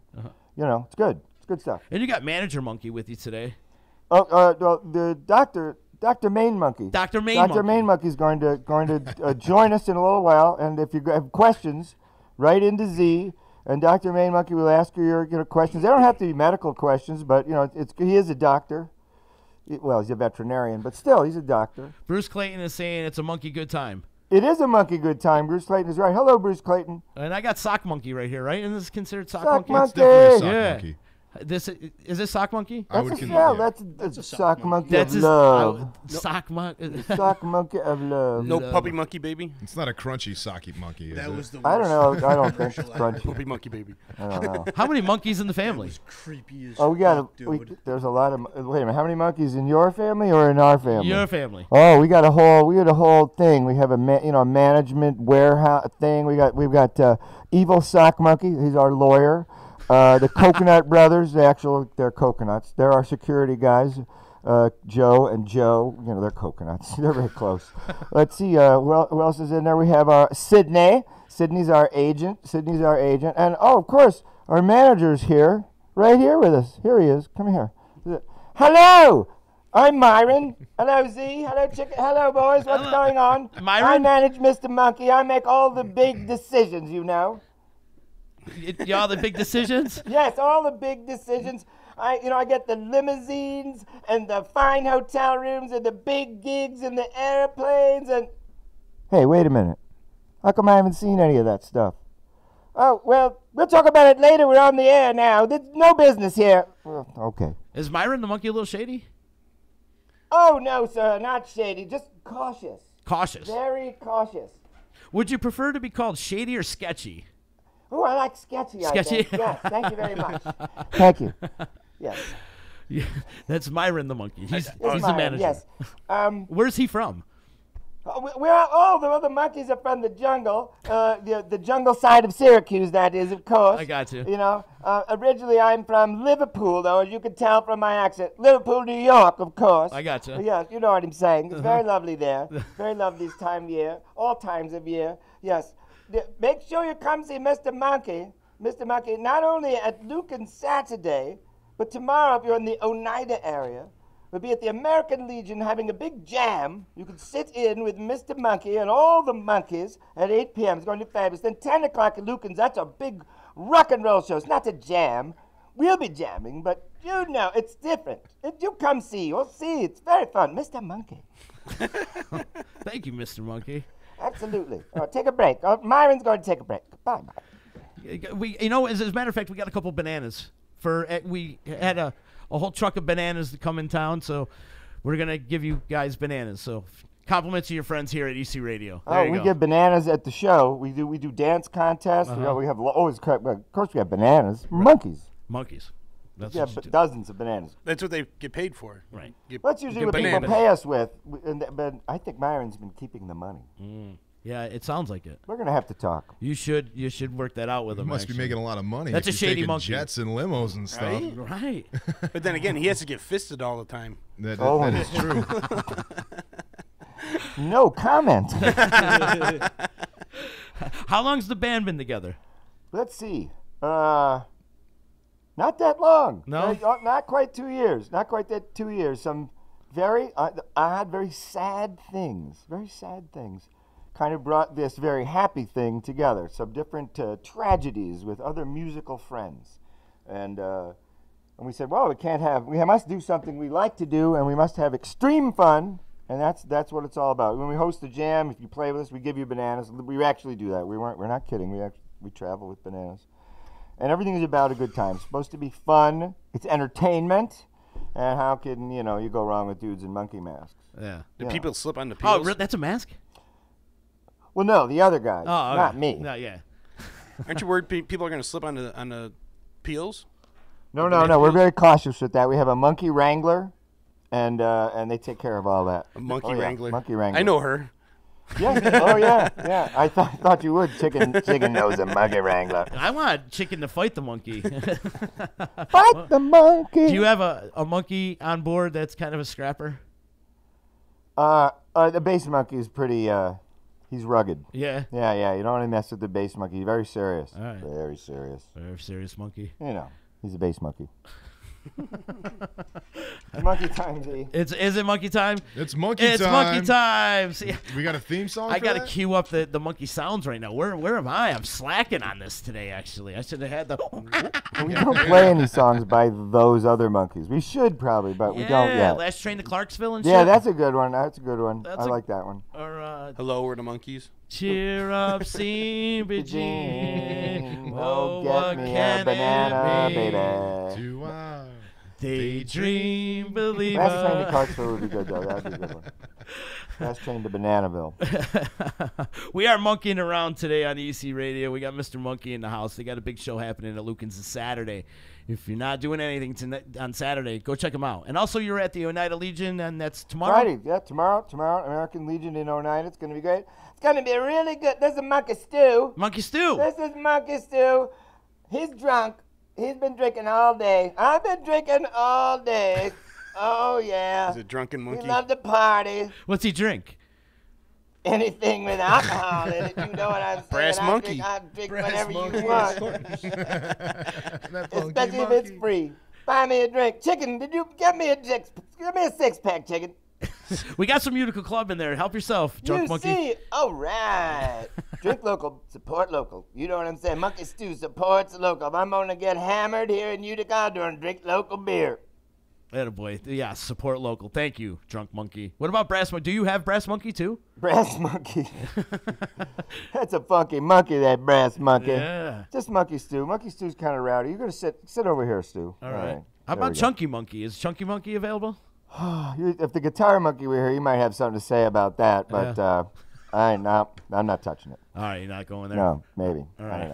don't know. Chunky. King Kong, any of you guys related to King Kong?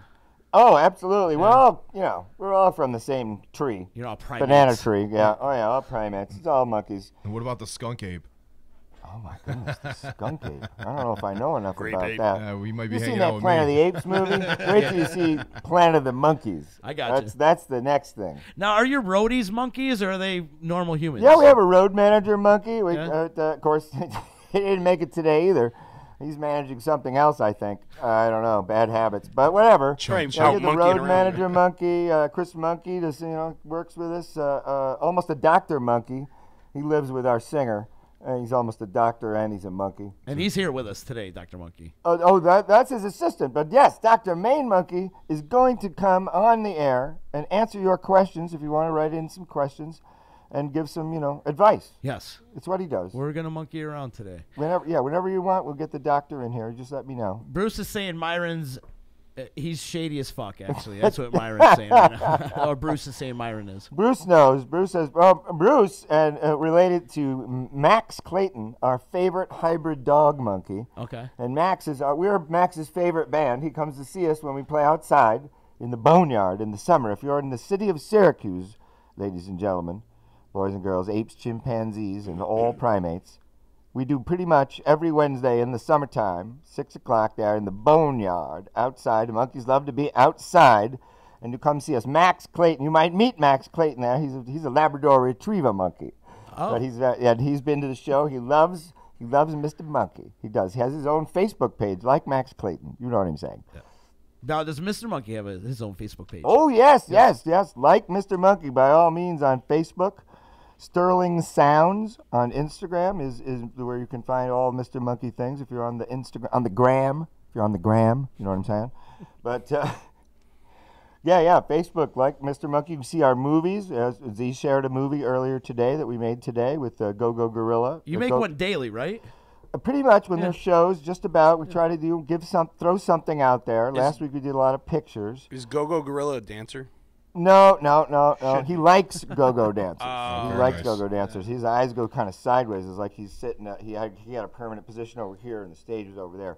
I don't know. It's very good. But he's a new member of the family. Go-go Seems Gorilla. sketchy. He was in the movie earlier today. Yeah, we love making movies. We make a lot of monkey movies. There's a full-length movie on our page where the bass monkey and the drum monkey plot to kill the main monkey. Whoa. But they're always thwarted. There'll be a sequel to that. Can you do a reality monkey show? Oh, we'd love to do a reality monkey show. Yeah. How funny would that be, right? Right. We would show a lot of realities. People get very real when they're in a room full of monkeys, I'll tell you what. Like a barrel of monkeys, right? It's like a barrel of monkeys, but bigger. Right. It's, Big reality show. Yeah, there you go. shipping crate Oh, it's a shipping crate. full of monkeys. That's how fun it is. Okay. Yes. Monkeys tell it like it is. Jay Stevens, he wants Pete to spank the monkey. But completely unrelated to the monkey. That's not going to be happening, dude. All right. Hey, don't mess with Monkey Stu. He's small, but he's mighty. Is he? Mighty. Well, he's got beer muscles. He does. Yeah. He does. I've got beard Mighty, muscles. Mighty Stew, huh? And then Lucky who else do Stew. we got? Who else did you bring with us? You got. Well, we got the. This is the sock monkey pop-up guy here. Oh, Okay. his hat is loose here. He's with us today. Monkey in the Is it box. Monkey in the box. Monkey in the box. Oh, I can't touch that one either. But anyway, there's the monkey in the box. There he is. Does he actually pop up? sits next to our tip jar. If you see the tip jar and you come to the show, you put money in that, right? Yes, you put money in the tip jar, for goodness sakes. Oh, my hat is all messed up. My head is all messed up. I live inside a box. It's a tough world, Z. It's a tough world to being a sock monkey that lives in the box. Well- And everybody, when you pop out, everybody says, "Where's Jack?" And I always say, "Well, I'll show you where Jack is." Hey, easy now. All right. you Anyway, jack off. it's not easy living in a box. That's all I'm saying. He's a mouthy one, huh? Yeah. Well, at least he keeps they an eye on the travel tip around jar. in bags in the back of the car a lot, so it's cold. You ever Right. find a banana in the tip jar? Yes. People bring us a lot of strange monkey things. I got a monkey phone cover. I got not this T-shirt, but I have many monkey T-shirts. Bruce Clayton has actually brought me two of my favorite. Well, probably Max. Max probably made him bring them. Max Clayton. He's a dog monkey. But anyway, people bring us all kinds of strange monkey things and stuffed monkeys. If you come to the show, there's like hundreds of stuffed monkeys on the stage. And I wasn't kidding. There are actual monkey wranglers that handle the stuffed monkeys. But people shouldn't handle them. We had an incident the last time we were at Lucan's with someone trying to hijack a monkey. Really? Oh, not happening. Only touch your own monkey. Exactly, right, yes. What happened, baby? Did your monkey die? Oh, my goodness. You know what I'm saying. Don't run around touching other people's monkeys. No, never touch other people's monkeys. That's a rule. That's totally a rule. That's a good rule to live by. Very good rule. Absolutely. Yeah. Have a banana and don't touch anybody else's monkey. I feel like Monkey in the Box sees a lot of action sitting in front of the tip jar, though. Oh, yeah. He meets all the, the players. The players. The players, you know, the dudes that you want to, chill with and the ladies you want to hang out with. You know what I'm saying? Uh-huh. We're kind of upset sometimes. Monkey Stu and Myron, they get to the girls by the end of the thing. We usually just get some bananas. Okay. That's about it. That's it. But, it's all still about the fun. We still love it. We know one day Myron promises a big payoff, so we're just waiting for that day. We've been waiting a while, but it's all right. What does Myron have to say about that? Let's see what he has to say about that. Let's see what he has to say. Get the lube. We've got big plans this year for Mr. Monkey. We're going to be taking over this, the boneyard in the summer, and then the Rochester Dinosaur Barbecue will be taking over Thursday night there once again, and lots of weekend performances with the new singer monkey. We're going to make an incredible inroads. Yeah, but what about the capital? What about the money? Don't worry, it's all about experience. Oh man, let me tell you that. Hey, this will be good for you, man. It'll be a good experience. That always means you're not getting paid. Right. That always means you're not getting paid. We get paid, but we're going to have a financial meeting, Myron. Oh, just don't worry about it, Main Monkey. Everything will be just fine. He says that a lot. Yeah, I feel like, you got to keep your eye on him, I think. Yeah. I think you should keep your eye on him. He could be a shady one, that's for sure. You know what it is, Z. It's all about chicks, bananas, and money. That's what it's all about. Let me tell you, chicks, bananas, and money. And I think in that order, yes. Chicks, bananas, and money. Wasn't that a Warren Zevon song? So that's actually going to be our Fuck monkeys, t-shirt. get bananas. Mr. Monkey, chicks, bananas, and money. That's the new t-shirt coming up. That's coming soon. Which monkey sees the most ass, actually? Who's really well with the ladies? Who does good with the ladies? It's probably the drum monkey. He's sly, he's quiet, he's subtle. He sweeps up after we pay him a little extra, and he sweeps the stage after we're done. All the and we banana yell at him peels. if he misses a spot. We do. It's true. But yeah, he's he's angling. Yeah. He's out there angling, constantly angling. Got any orangutans? We had an orangutan band come. The orangutans. They came last summer and they played in the Boneyard. True story. Last night, several different entire monkey bands came to our monkey jam. The Cocktail Monkeys, actual monkey band. The Moondog Howler Monkeys, another monkey band. They were at the jam. It was incredible. It was a night of many monkeys. Exactly, that's what Myron called it. The Night of Many Monkeys. Don't you like it? It has a nice ring to it, doesn't it? Oh, I love it. The Night of Many Monkeys. I feel like the monkeys are going to take over. Do monkeys? Well, it is going to be the Planet of the Monkeys, but it's going to be less terrifying than that other film. You know what I'm saying? Uh-huh. And the chick monkeys are hotter. Chick monkeys. Oh, yeah? Yeah. They look like regular chicks, just with girl monkey head masks on.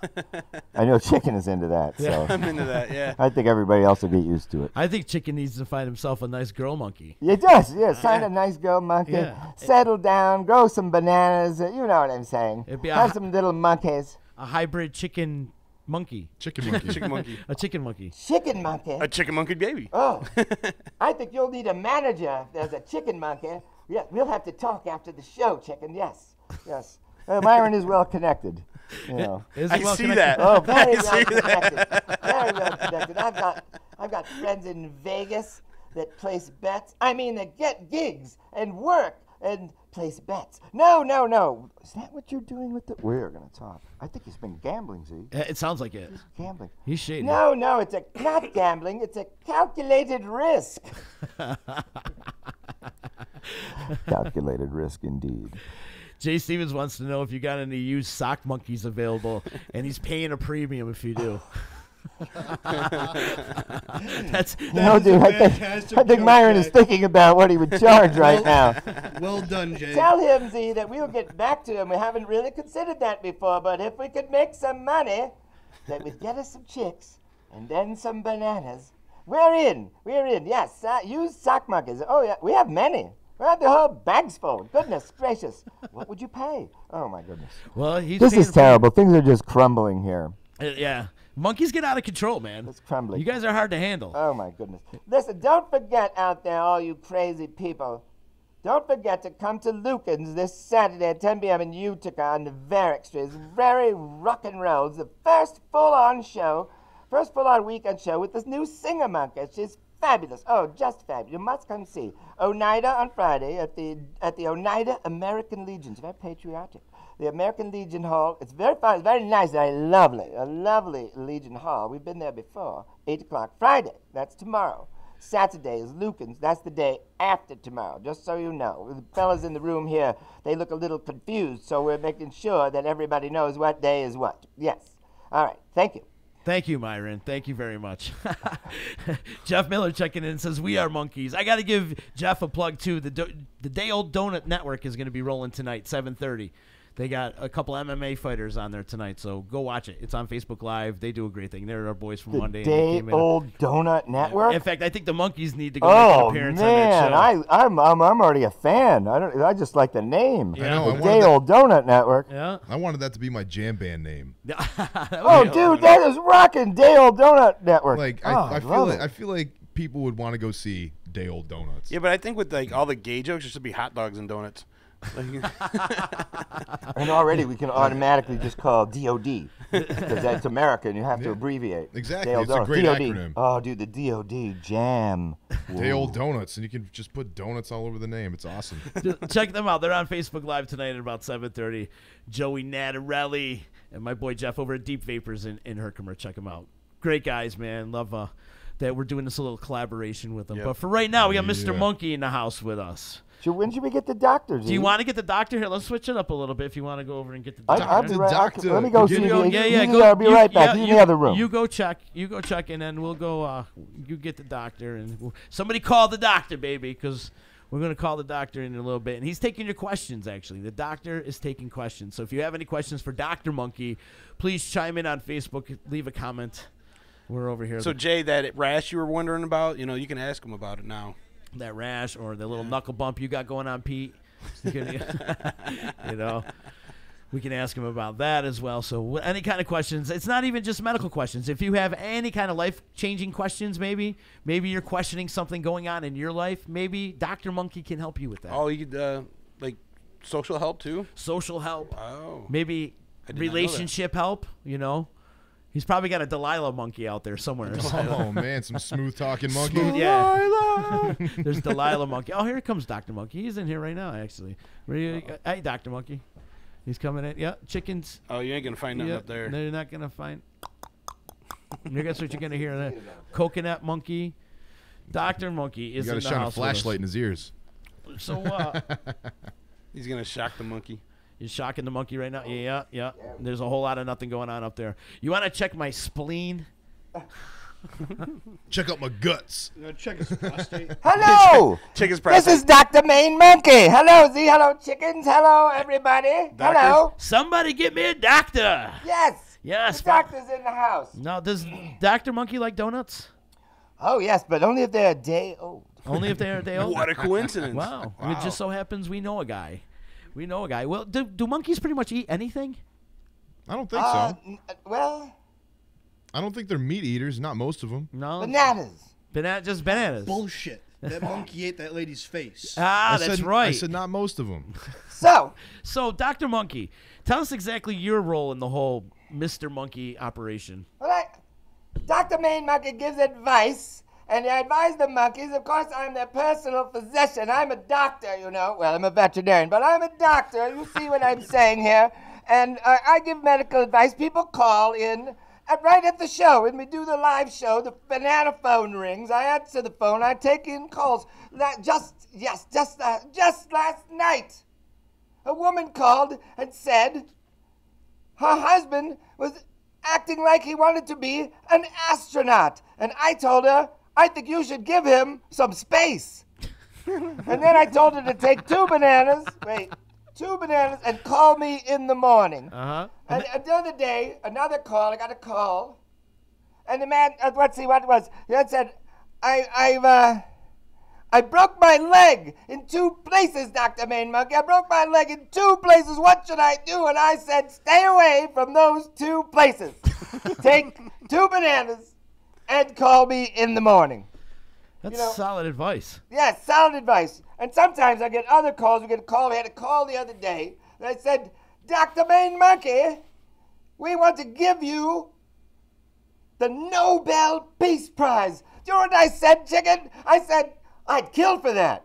Oh, yeah, these are the jokes. And then I told him to take 2 bananas and call me in the morning, even though it really wasn't a medical situation. Anyway, I need a drink. Hold on. Yeah, there's drinks. Have a drink. Dr. Monkey, I want to know, where'd you get your education? Where'd you get your doctorate? Oh, yes, I have a doctorate from the University of Charlie Chimpanzee. It's online. Yes, but certified. Charlie, he's a lovely fellow. He gives you a lovely certificate. And then, it's monkey time. It's monkey time. It's always monkey time. Yes, very educated. I went, I am a doctor. Yeah. I'm a veterinarian, but I am a doctor. Okay, so. Do you have any pets, Dr. Monkey? Oh, yes. Let's see. Lots of, look, here's Monkey Stew. I'm not a pet. Oh, that's true. He's not just my friend. Monkeys, we like birds. We have birds, Kalula Woola bird, a very rare bird from the jungle. The Kalula Woola makes the sound Kalula Woola. Hence the name. Yes, lovely. The Kalula Woola. We have several of them at the monkey house. We live in a big house. It's actually, you walk in, it's like a jungle gym. It's very fun. There's monkeys swinging about. It's very swinging. It's very fun. These swingers? Monkeys are all swingers. It's just the way it is. Dr. Main Monkey, Mickey Brown says, they hurt herself. Is it a her? Yeah. No, it's a guy. Oh, it's a guy. Sorry, Mickey. It's all good. He hurt his leg in 2 places. You got advice for him? Yes. Stay away from those 2 places. Gabe wants to know what the hell's going on over here. You can see Mickey Brown in his alias as a Mickey Monkey at times, as part of the Mr. Monkey Show, and often a participant and yes, paid representative at times. Yes, he's a lovely. He has his own band, the Mickey Brown Band, which is very smart because that's his name. Hey, they won't forget it, right? No. East One wants to know what the hell's going on over here. Yeah. Can you describe what the hell's going on over here right now? We're giving out advice. This is Dr. Main Monkey. Yes, Dr. Main Monkey. And we're giving out advice of all sorts. If you have any medical problems, write us on the magical computer screen. I am a doctor, but I don't know much about veterinarian. computers. Okay. Bruce Clayton wants to know, is it okay for his dog to eat a banana? Oh, my goodness. I'm going to say no. No. He's too hybrid. I'm nervous about that. You should get something that says dog food on it. That's for dogs. Tell Max to eat dog food. Got you. Chicken. You eat chicken food, right? Yes. Exactly. See? And the monkeys eat I eat bananas. lots of chicken.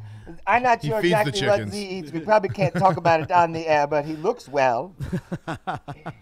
Thanks, buddy. Okay. Jay Stevens wants to know where monkeys go to drink.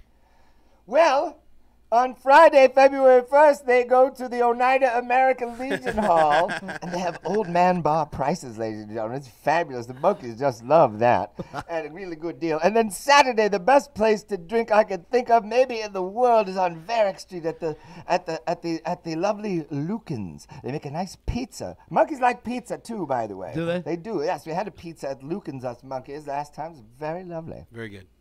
Nice. But he said Those they are good places to drink. We like to drink at the Dinosaur Barbecue, and we like to drink outside there when the outdoor bar is open and can swing about. We like that. We like to eat there. The Day Old Donut Network wants to know why monkeys throw poop. Wouldn't you if you could? Well, no. It's more of a could. maybe not. I don't know. It's sort of a statement. A bit messy. I suppose. We're very open-minded, but we are very statement-oriented. So if we're throwing poop at you, we're telling you something. Yeah, it's a statement, huh? Oh yes. I feel like monkeys masturbate a lot too, right? Oh, constantly. Whoops. Don't worry, so do chickens. No. No. Didn't mean. Just kidding. Knee-jerk reaction. Jerk reaction. Whoa, sorry. So monkeys don't drink at monkey bar. I see what he's saying. Hey, where do monkeys go to drink? they hang out at monkey bars. monkey They bars. want to hang out. Oh, monkey bars. Oh, that's good. Yeah. That's good. That's right. That's where they hang out. See? Sometimes the monkey jokes go right by a monkey. You know what I'm saying? Right. It's hard for you to catch on. Yes. Or swing on. Yeah, true.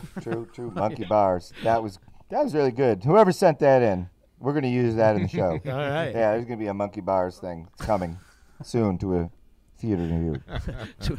to a bar boneyard near you, huh? To the boneyard. Into the boneyard.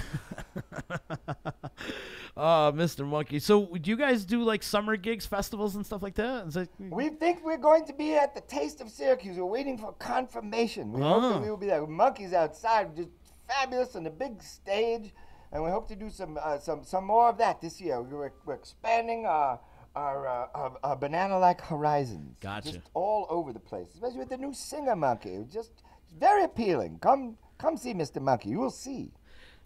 All right, I got one for you, Dr. Monkey. What's that, Z? Do you like nooks or crannies? Oh, my What do you like better? Nooks or crannies? I mean, everyone likes a nice nook. Yeah. But a cranny. I'll go with cranny. You're going to go with a cranny? Yes. And I asked the other monkey earlier, your manager monkey who's a little bit shady, Myron, is that Yes. correct? Myron? Yes. I asked him, what does he prefer, shady or sketchy? How about you? Well, Dr. Main Monkey is a bit sketchy, too, I suppose. Myron helped me get my license, I should say. Uh-huh. Yes. Not my medical license, just my regular license. You know what I'm saying? Like dogs, you have to license your monkey. It's illegal to own real monkeys, though, isn't it? In New York State? I've always wanted one. My friend owned a gibbon illegally in Los Angeles. It treed their mailman. A gibbon? Yes, a gibbon monkey. A gibbon monkey. Very powerful. Not that big, but very powerful. Treed the postman. Wouldn't let him down. They bought him from an illegal dude. They went to his house. He had a lion in the bathroom one day. Full size. Somebody was coming to buy it. Cooney wants to know crunchy or creamy. Who wants to know that? Cooney. Cooney wants to know crunchy or creamy. Oh, Yeah. creamy. Creamy? every time, All all day day? long. You don't like the All day crunch? long. Same. Yeah? Creamy. I'm a crunchy guy. I like the crunchy, too. Monkeys got to love peanut butter, though, right? Oh, yeah. Probably like Actually, Elvis, too. Several people last summer hurled peanuts at us. At first, we thought it was not good, but then we realized they were peanuts, and that was fabulous. Robbie Be Danger's pelted with peanuts. Robbie Danger's funny. He goes, hey, look, 4 talking monkeys. That's true. Jay Stevens is saying spider monkeys, that's where it's at. They never stop. Oh, and They the never stop. spider monkey. They never stop fucking. Spider No, monkey. it's the bonobo oh, you're my monkeys. little spider monkey. The spider monkey's a sex position. Ah, is it? Yeah. Chicken knows all. Yeah, they always Bang Bus. If you ever seen Bang Bus, they always go for the spider monkey. What? Oh, yeah? What's that? Now, which one's the spider monkey? It's like she's on bottom, he's on top, and he's like gotta go straight That's down. a sexy monkey. That's what it is. It's hard to explain. You gotta like Isn't that like a pile driver? kind of like yeah, like he's on top, bar. like has I'm to looking point for the a shit spider downward. monkey. Yeah. Do his balls go in the butt? Well, kind of like That's called a fat mandry. well. That's hilarious. Do you have a question, these fellas? A source of their knowledge? Well, you know, somebody wants to see the monkey fuck a football. It's gotta be How Stevens much again does too. that pay? How much does he get paid? How much would a job like that pay? Oh. How much you willing to pay? Somebody wants to know where's Joe. Who's Joe? Uh-oh. Do we got Joe Monkey? Joe Monkey. I was going to say Joe Monkey. Joe Monkey? Joe Monkey. Mighty Joe Young? I don't know. Mighty Joe. Do you have a Joe Monkey? We could. I mean, you're in Utica. There's got to be a Thought Joe Joe's Monkey. the coconut. I mean, Joe Sweet is sort of like, he could be Joe Monkey. There you go. You know, I wonder if he's out there. Are you out there in listening land, Joe? Joe Sweet Monkey? He will be. Where's the Joe's Pizza? There you go. Yeah. There you go. You know, we're talking about there's a few people out there that are musicians growing up right now in the local scene that kind of look like Joe Sweet right now. We're trying to start an all Joe Sweet lookalike band. Oh. Wouldn't that be great? Ooh, that would be fabulous. Yeah, maybe we can I get the could be monkeys their in there. doctor.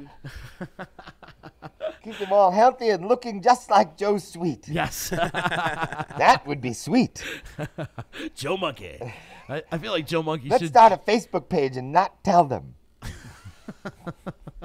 Does Dr. Monkey, do you have a Facebook page? No, you can see me frequently on the Mr. Monkey page. I often make the films. I made several this week, couple of this week, with giving a little bit of advice. I have oftentimes I have patients in my office. You have to see them. I have some patients. It's a private practice. I am a doctor, well, a veterinarian. But anyway, yes. It's very fun. I have a lovely office. You're a fabulous nurse, Monkey. Oh, goodness gracious. There are benefits to being the doctor, you know. Having the head nurse, you know what I'm saying. Yeah. What's the best advice somebody gave you, Dr. Monkey? Take 2 bananas and call me in the morning. That's probably the best advice, because I turned it right around and I give it to all my friends. Think of the potassium levels, people. The potassium levels alone. Yeah, exactly. It's good for you. Peak potassium levels. Peak potassium. Peak potassium levels.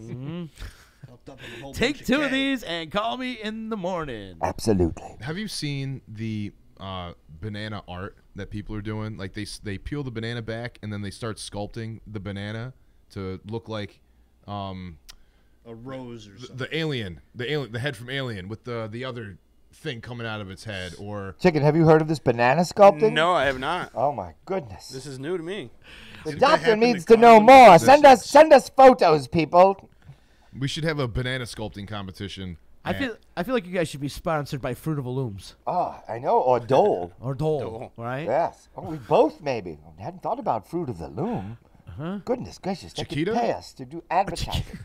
Chiquita Banana? Chiquita. Do you cover that song, the Chiquita Chiquita Banana, and I'm here to say... No, we don't do that. No, you don't do that. No. But I'd like to meet her, though. Yeah. The Monkeys need to go on the Day Old Donut show. Oh, they do. yes. I think that needs to happen. Monkeys and Day Old Donuts go together like monkeys and Day Old Donuts. Yes. Yes, they do. Indeed. Indeed, my friend. Indeed. This has been a great time just monkeying around. Yeah. Yes, thank you very much for letting us come here and monkey about. Yeah. And hype up the shows. Do come Friday, February 1st. That's tomorrow, ladies and gentlemen, boys and girls, to the Oneida American Legion Hall. Conveniently located in Oneida. Wow. It is. It's Go right figure. there. And then 8 o'clock. Wait, we're right going to in have a Oneida jam, itself? and the Monkeys are going to rock and roll. It's going to be fabulous. And then Saturday, the big night, Date Night USA. At Lucan's on Varick Street, 10 o'clock, Mr. Monkey, the full-on rock and roll show, the new singer Monkey. Oh, you must be there. That's exciting. Take 2 bananas and call me in the morning. Works every time, huh? Yes. Yes. And somebody told you that, and then you keep carrying it on. The Monkeys just, we're entertainers. If the drum monkey were here, he would tell you that. We're entertainers. Oh, the sock monkey of love. Oh. And that's what it's all about. We love the rock and roll music, ladies and gentlemen. Oh, yes. So come and rock and roll with us. And God bless everyone here. Where did that come from? Oh, it's the love monkey. Okay. the sock monkey of love. That sounds kind of dirty. Is the sock monkey of love related to Chucky Love? Oh, my goodness gracious. I hope not. Give love a bad name. We love Chucky Love. Oh, Hello, absolutely. if you're out there, Chucky Absolutely. Love. Anyone who knows Chucky Love. We all love He Chucky. is all about love. He has no choice. What kind of monkey would he be? Chunky monkey. Well, I don't know about that, but organizational monkey. Dirty pirate monkey. He's a fabulous organizer. This has been a monkey good time right now. Absolutely. I'm Thank you telling very you, much this for is- having Mr. Monkey and Dr. Main Monkey here on the air. I feel like we need to make Dr. Main Monkey a regular segment on Oh, EC that Radio. would be fabulous. Please, and then people could write questions in advance. We could stockpile them. We would love that. Yes. We'd love to. And we'll be back in April. We'll be back in the Utica area. Oh, okay. Okay, you'll come back on here too? Oh, of course. Oh, We would love it. Please. I think that would be great. We got to make sure we keep that. We're here to help everyone rock and roll. Yes, and then hopefully next time you guys come in, you can maybe perform here. Oh, absolutely. The monkeys were all scattered this week. It was very difficult to gather all the monkeys. Is Planet of the Apes your favorite movie? It's one of our favorite movies. Yeah. The original or the remake? Oh, goodness gracious, the horrifying first version of the remake. One of the most hideous experiences in a theater I've ever had. We like the original. Do you like Mark Wahlberg? Not in that film. No. I have met his younger, very less known Wahlberg brother several times at a horror convention. It's a long story. And they have a hamburger show. Did you know Clyde from, was it Any Which Way But Loose? Bustin' Loose. Oh, he's a legend. A legend, Clyde is. Yeah. Ah!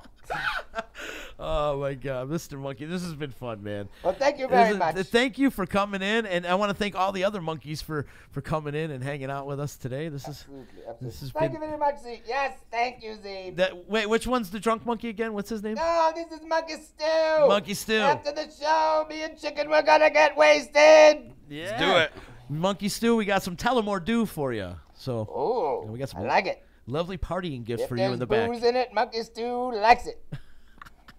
Monkey Stew. Monkey Stew. Well, you. I don't know what to say anymore. A lot of monkeys. Take 2 of these and call them in the morning. Yes, indeed. Thank you very much. Thank you so much. Let's take a break. We'll be right back at EC Radio.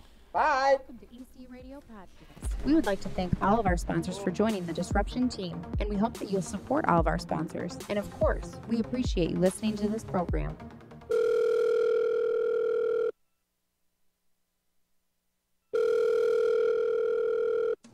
Thank you for calling the EC Radio Attitude Adjustment.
The following program is an exclusive DisruptionNetworks.com production.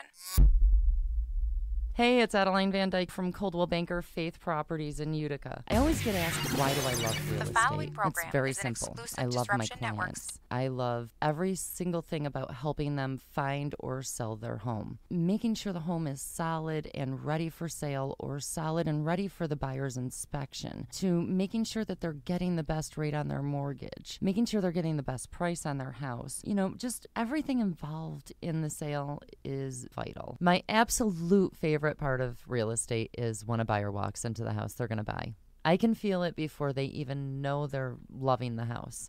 It's just that obvious. So I'd love to experience that feeling with you. Into EC Radio on the Disruption Network. Hey, it's Adeline Van Dyke from Coldwell Banker Faith Properties in Utica. I always get asked, why do I love real estate? It's very simple. I love my clients. I love every single thing about helping them find or sell their home. Making sure the home is solid and ready for sale, or solid and ready for the buyer's inspection, to making sure that they're getting the best rate on their mortgage, making sure they're getting the best price on their house. You know, just everything involved in the sale is vital. My absolute favorite part of real estate is when a buyer walks into the house they're going to buy. I can feel it before they even know they're loving the house.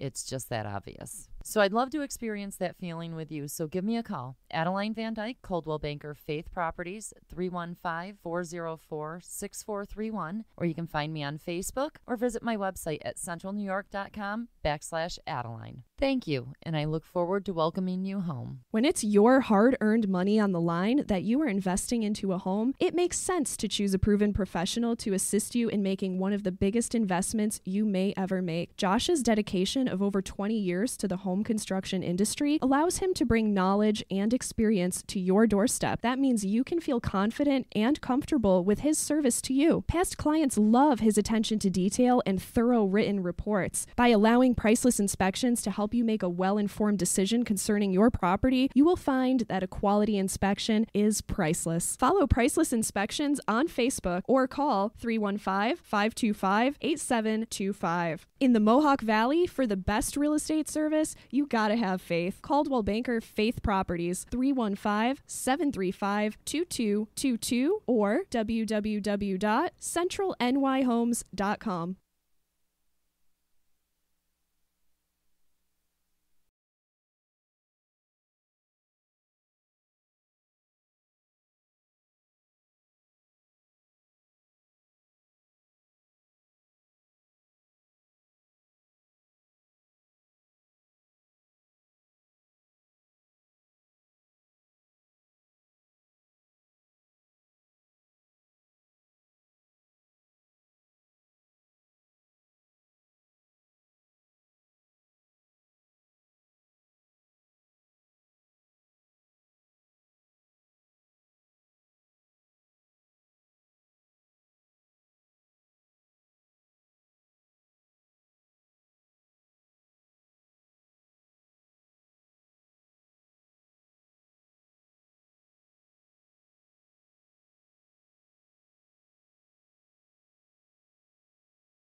YOLO, infidels, that's right. It's Hacker Hameen. This is Al Schneer from the band Mo. Hey, this is Corey Glover from Living Color. And you're listening to EC Radio. And you're listening to EC Radio. Live on EC Radio with the Z-Man. So take the pizza out of your fat moron mouth. Sit back and listen before I give you a $5 face slap. You'll never forget, infidels. YOLO.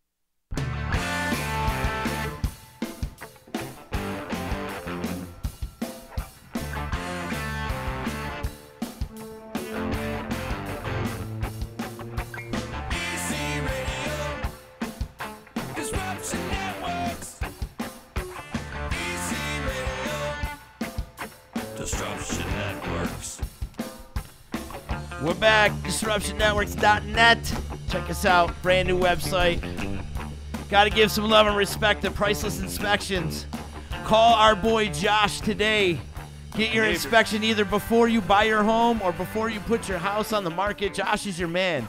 Detailed reports, pays attention to details, takes his time and does it right. Construction's in Josh's blood, so make sure you give him a call today for all your home inspection needs. We love you, Josh, and thank you for believing in Disruption Network. 315-525-8725. When you need all your home inspection needs, call Josh. Now, is he going to be at the Buyers Expo? Huh? Is he going to be at the Buyers Expo? Is he going to be at the Buyers Expo? Yeah, probably. I imagine that he is, too. And don't forget, we do have the Buyers Expo that's going on. That's going on this weekend at the Elks Lodge. So, EC Radio. Big love to Adeline Van Dyke and Josh for believing in here. Believe in the D, baby. Yes, sir. Believing in the D. We like it. We love you. It's Z, Chicken, Pete Forgets is here. Amigo's here. We're just chilling. We're hanging. We're going to, this weekend's Super Bowl. And since we don't do a show on Friday, we're going to talk about the Super Bowl, even though I have not paid 1 ounce of attention to football this year. I haven't paid attention to it, and I'm a Pats fan. And just, by the way, I just wanted to say the D-line will not be on tonight. Right. We are moving it to Saturday. We're going to go on at 1 to 3. Mm-hmm. It's going to be kind of like a pre-Super Bowl party. We're going to we're going to leave the doors open. We got guest Greg Williams, who is a Patriots fan, and Caleb's buddy Cody, who is a Eagles fan. So that should be kind of fun. You're gonna have them mix it up a little bit. You're gonna slug it out a little bit, maybe. That's tough. But yeah, we're gonna have the doors open. People want to swing by, hang out, swing by like a monkey. Yeah. Do people still get those giant Super Bowl subs? Like the ones we got one of those at work yesterday. 2 of them at work yesterday. That's insane. You remember those things? Yeah, they just, 6-foot parties. The whole it's like the whole Walmart, room or something. You know who was famous for those big 6-foot subs? Mike Johnson was famous for those big 6-foot. And those are just for him. Right. That's a true story, man. True story. I remember we had a couple of those when we went to the Yankees game on that bus trip. Yeah, that's all we ate was those subs. Those huge subs. We ate subs for days. But one more time, too, I want to give some love and respect out to Mr. Monkey for popping in and promoting the show. And they got a lot of monkeying what a wild around time to that do. was. Yeah, that was crazy. Monkey around a little bit, man. Dr. Monkey and Sock Monkey. You and might need a new manager. Jack in the Box Monkey and Myron the No, Monkey. I wouldn't want him as my manager. That dude steals money. He's that's what I'm saying. He needs a new manager. Oh, you always need a puppet. He's stealing all the bananas. But Super Bowl this weekend, no D-line tonight, but it will be Saturday. So join the D-line Saturday afternoon at 1 o'clock, right? Yep. You're doing from like 1 to 3? Yes. Something like that. And they're going to have food and stuff. So Maybe pop I'll in, stop man. It's going to be fun. Pop in. It's going to be fun. We might as well just have a party, Wait, this Saturday, right? This Saturday. No, I'll be at Mo. You're going for the whole weekend? I'm going for the whole weekend, man. Yep. When the Super Bowl is this weekend, I can't believe how quick it comes by. I feel like football, even though it's only 16 weeks and then you get into the playoffs, it flies by quick. Well, as soon as it hits the new year, it's just a tumble down to the Super Bowl. Is that a plug? Tumble down? No, it's not. you and Twiddle? No, shut up, dude. No, but the Super Bowl's here. Yes. It just seems like a blink. Like it just seems like you're just getting into the season. Now the season's over, already. It's baseball season. It's just the approach. Pitchers and catchers 2 weeks. Well, you got to go through March Madness, too. It's the approach, man. And let me say something. I love the whole month of March and April when you get in April you get the hockey playoffs and the baseball. That's when it starts, is in April? Hockey playoffs and the NBA starts at the end of April, too, the playoffs. I don't pay attention to the NBA. But then you get the college basketball leading in through March, and then you get the tournament and all that. That's when things heat up there. That's great sports, too, right there. Yeah, I don't watch hockey until June. Dude, nothing like playoff hockey. That's what I mean. I don't watch it till June. That's when it's like there's still like a whole month of hockey, It ends early. Oh, what was that? I got a phone call coming in. Uh-oh. Let's take this. I'll take it on air. Sure. Let's see what's up. Hello. Hello. It's EC Radio. This is Mike Device. What? Mike Device. Yeah, this is nice to you guys all of a sudden with the new studio. You went all Hollywood, you and that cocksucker on me. I remember the D when it was nothing, Z-Man. Wait, I got to play. We got your music for you. Look at this. Oh, now I feel at home. Now I feel at home with the. I feel like that scene in Wally World when they're running for the moose. Man, now I feel good. Mike the Vice, how you been, buddy? What's been going on with you? I miss you. Z, I love you. You know, the Vice, sometimes life gets in the way, but the Vice is back. I see that D, man, you're really moving up. Z, you really are like the new Don Imus. I don't know about all that, bro. I don't know about all I that. miss you. Where's that cocksucker? Did you dump him yet? No, he's still here. Hey, happy New Year, Chicken. Good to see you, buddy. Happy New Year. Chicken still got that dog shit show, the D-backs or the D-line. Yeah, he does. This Saturday, 1 to 3. Beautiful. Z, how's it going, man? It's going good, buddy. It's good. It's good to hear from you. I'm glad you're chiming in. It's we're just talking about the Super Bowl, so it's funny that you called in. Absolutely. This is, if I was going to, if we spoke a couple months, I thought the Vikings, I really did think they were going to be the first team to play at home for the Super Bowl. I really did. The Vice loved the Vikes. Yeah, the Vikes and the Vice. That's what I was thinking. But, Z, you know what? As I did a little homework because I knew I was going to do a special call-in today. You did know? I didn't know. As much as I want, the Eagles to dethrone the Patriots, you just can't give that guy 2 weeks. You give Belichick 2 weeks with Nick Foles, I just don't see it. So now that you're making this prediction, I'm betting Philly. That could be, yeah. The Vice, the way the Vice tells on, the Vice is going to be hot next year. You know what I mean? Because I'm going to do everything I did this year, and I'm going to do the opposite. I was hoping to be down in Miami Beach relaxing for the Super Bowl. I'll be lucky if I make it to Watertown. But next year is going to be a new year for the Vice, and we're going to make big money, Z. Well, Vice, before you called, we were talking about March, and March Madness is upon us. If you think about it, in about a month it will be here. Do you get involved with the NCAA tournament at all, or Vice? I think Vice, you there? Uh-oh. Yo. All right. I don't know what the hell happened. You look like Soprano Dark. There you go. Do you watch or get involved with the NCAA tournament at all? It's my favorite time of the year, Vice. When I was a young bachelor with no kids running around, a couple of years, me and the buddies went down to Vegas for the first weekend, and it's just bananas.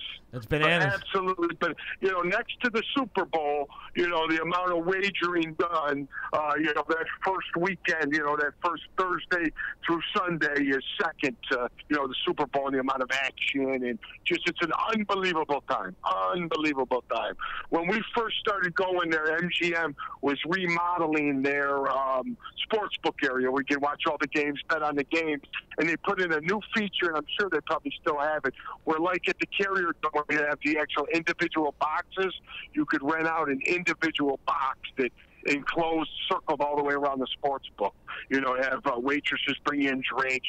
Had a guy right there you could bet with. I mean, a degenerate's paradise. Right up I here. can't believe I said all that without a breath. I mean, I'm 240. I mean, I usually got to take a couple of breaths. You're a clean 240, though, Clean, right? yeah, clean Oh, 240. one of the cleanest. I got to see a picture of the chicken. The guy ain't a bad-looking guy. Who, Chicken? Yeah, hey, let me tell you. He ain't a bad. I mean, he's about two and a half. But, he's a clean 2.5. He's lost a lot of weight. He's killing it right now in the gym. You got to see him. 235 now. The chicken? Yeah. 235 now. You know what I mean? One of these days, it's, the 40-yard line's right around the corner. Pretty soon I got to do this TB12. I'm looking to get in good shape again. Hey, come down, man. We'll get you what I mean? You got to do the mud and bar. What's the thoughts with the D-line? Do they like the Patriots? Do they like the Eagles? What's going on in the D? Who do they like? I'm standing alone. Those guys are all going Patriots. I'm going Eagles. Yeah. What is your basis? And again, Chicken, I would love for the Eagles to win. Carson Wentz is playing. The Vice will put his money on it. 2 weeks to prepare for Nick Foles. I think he completely takes him out of the game. Well, here's the thing. Look back at that Miami game when they play Miami against the Dolphins and Miami versus the Patriots. Miami beat the snots out of them. Miami was all over. Was it a Monday night or a Sunday night, if I remember? Yeah, it was like I think it was a night game. They beat I think I had the Patriots. They beat the snots out of the Patriots. They were harassing the hell out of Tom Brady, and I think with Jim Schwartz's defense and with that front he's got there, I think they're going to eat up that New England line, and that's all they got to do is really put a beating on. Well, that's the blueprint. If you can get pressure on Brady with that front four, I mean, you got a good chance. Much like they did with the Giants. When the Giants beat them twice, they had that great defensive line. Absolutely. And here's the other thing I was thinking. A buddy of mine at work, we were talking about it today. If you go through every Super Bowl with the Patriots, I'm talking about the Tom Brady era, I mean, their closest game maybe, or their biggest blowout may have been that Eagles game. I mean, he easily could be 1-6. 2-4. He stole the last 2 years. You lose the 2 Giants ones. You're 3-4 there. So in my mind, could it be they're ready to, like them old-time games when we were kids. Remember when the 49ers killed the Broncos? I think the Giants killed the Broncos one year. Mm-hmm. Could it be a 42-17 kind of game? I was saying that earlier, Vice. And if it is, if it's a blowout, it's from the Eagles blowing out New England. Very well, it could be. With that defense of the Eagles, I don't see them giving up 42. I think that something like a blowout of that magnitude, but I don't know. I just, again, like I said earlier, I believe in Belichick. I think he's the best mind in the game. I have a hard time thinking Nick Foles can beat him after 2 weeks. It's hard to bet against Brady and Belichick. It really is. But I love this coaching staff. It's hard to bet. We're not talking spreads right now. We're just talking Super Bowl champs, just winning the game. The money line, baby. The money line. Right, and the money line right now for we'll get to later is about 2-1. You know what I mean? Because I really believe the number could be tough, but the Vice most likely is going to money line this game. Yeah. You almost. It's a tough call. Like.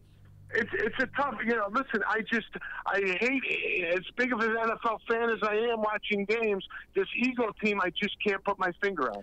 I like the way this Eagle team's built. I think they're built to, they could spread out offense. They got the wide receivers that they can really throw the ball around, but then they can, play a small, big game. They can, they got LeGarrette Blount. I mean, who could just pound the hell out of you? They got weapons. They got a Jai, they got right. Blount. They got a great tight end. They got speed with Torrey Smith. They got Alshon Jeffrey. I mean, they're loaded on offense. Aguilar. The other thing that bothers me a little bit is, Doug Peterson, he was kind of a surprise hire there. Never really called plays, I don't think, at Kansas City when he was with Andy Reid. But nobody talks about it. I mean, what a great job they did from – people forget just 3-4 years ago what Chip Kelly did to that team. Well, and look at he had Frank Reich as his offense coordinator. Jim Schwartz as his defensive coordinator. You got Deuce Staley as his running back coaches. I mean, who's rumored to be a new coordinator. Yeah, you're right. They got some great coaches there, and they're very out of the box too. Coordinator? It's not Maureen. Who is it? For what? For Philly. Who's their offensive coordinator? Frank Reich. Oh, that's right. I forgot. Oh, yeah, Frank Reich from San Diego. That's right. He was with San Diego. So that's what I'm trying to say. That's surprising too. All these coach of the year things. Obviously the guy in St. Louis in LA is going to win it. But Peterson, what a job he's done. Great job, amazing job with that team.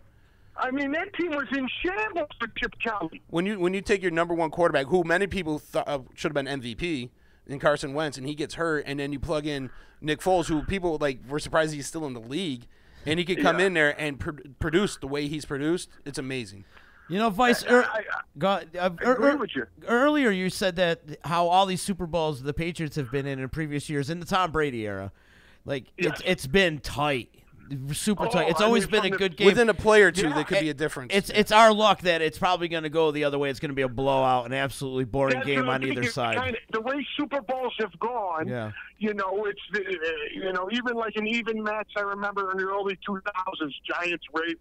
Yeah. Everybody thought, it's going to be a close game. Remember, the Ravens just blew them out, right? Just absolutely, and that was really the last team with a great defense, which Philly has right now.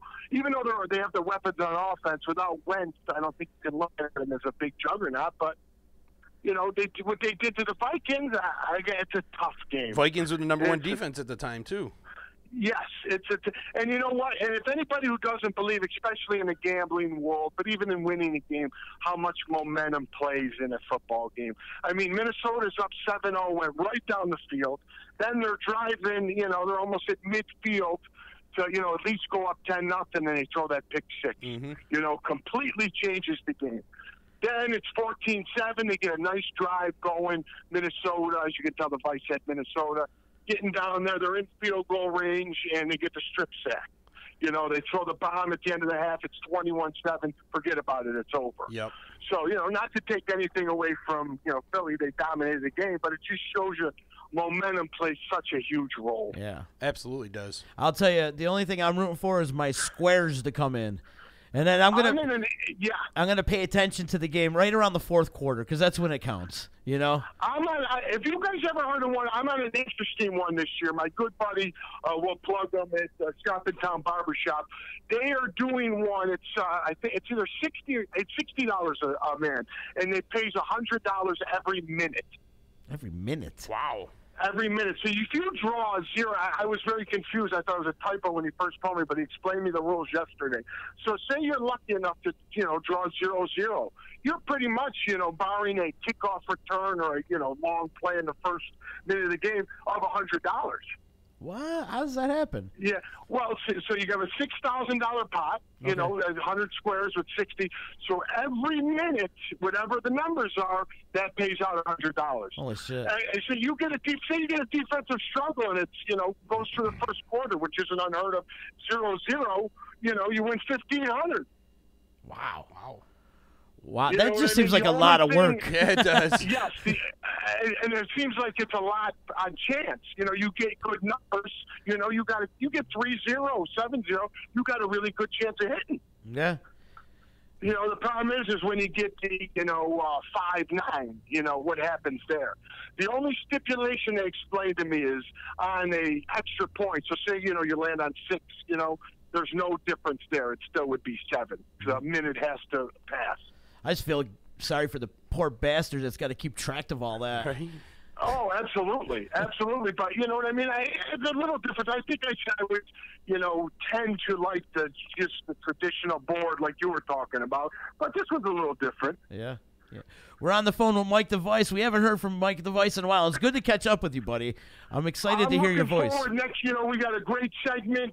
You know what I mean? I think next year, the way the D's going, we're going to be on ESPN before we know it. One can only hope, pal. But back to the game before I sign off. Yeah. So the Vice, like we spoke about early, Chicken, I can't get it out of my head. You give Bill Belichick 2 weeks, he's going to make your life miserable. I think it could go one of two ways, like we talked about. I can't deny it could that. end up being a blowout just because it's due, or I think in my hearts of hearts, I think New England wins another close game. Something along the lines of 24-20. Maybe the Eagles have a last drive where they could win the game. But I really think that, as a gambling technique, I think the money line with the Pats is your best play. Are you laying 2-1? Yes. But the Vice does not like to bet games where the line is over 3.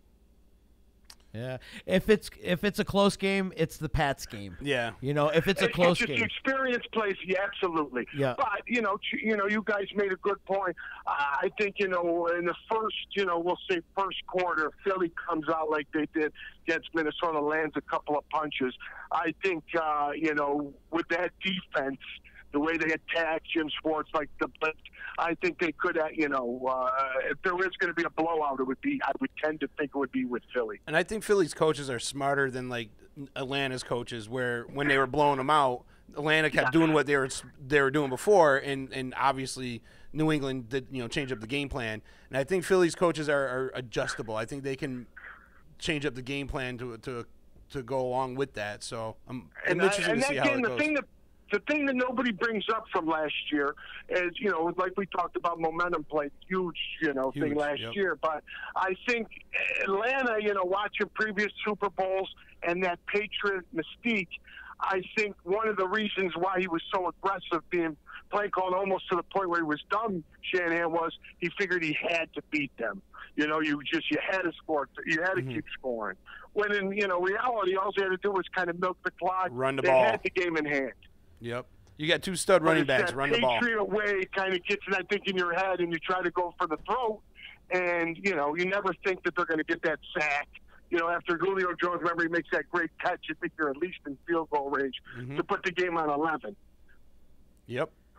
You know what I mean? It's just Absolutely. everything had to go right for, people forget they had to get 2 two-point conversions last year. And I think that's where that happens. I think that Belichick and Brady get in your head, and then when things starts happening, they change up their game plan, and then people don't know how to readjust. And that's exactly what they did to Blake Bortles.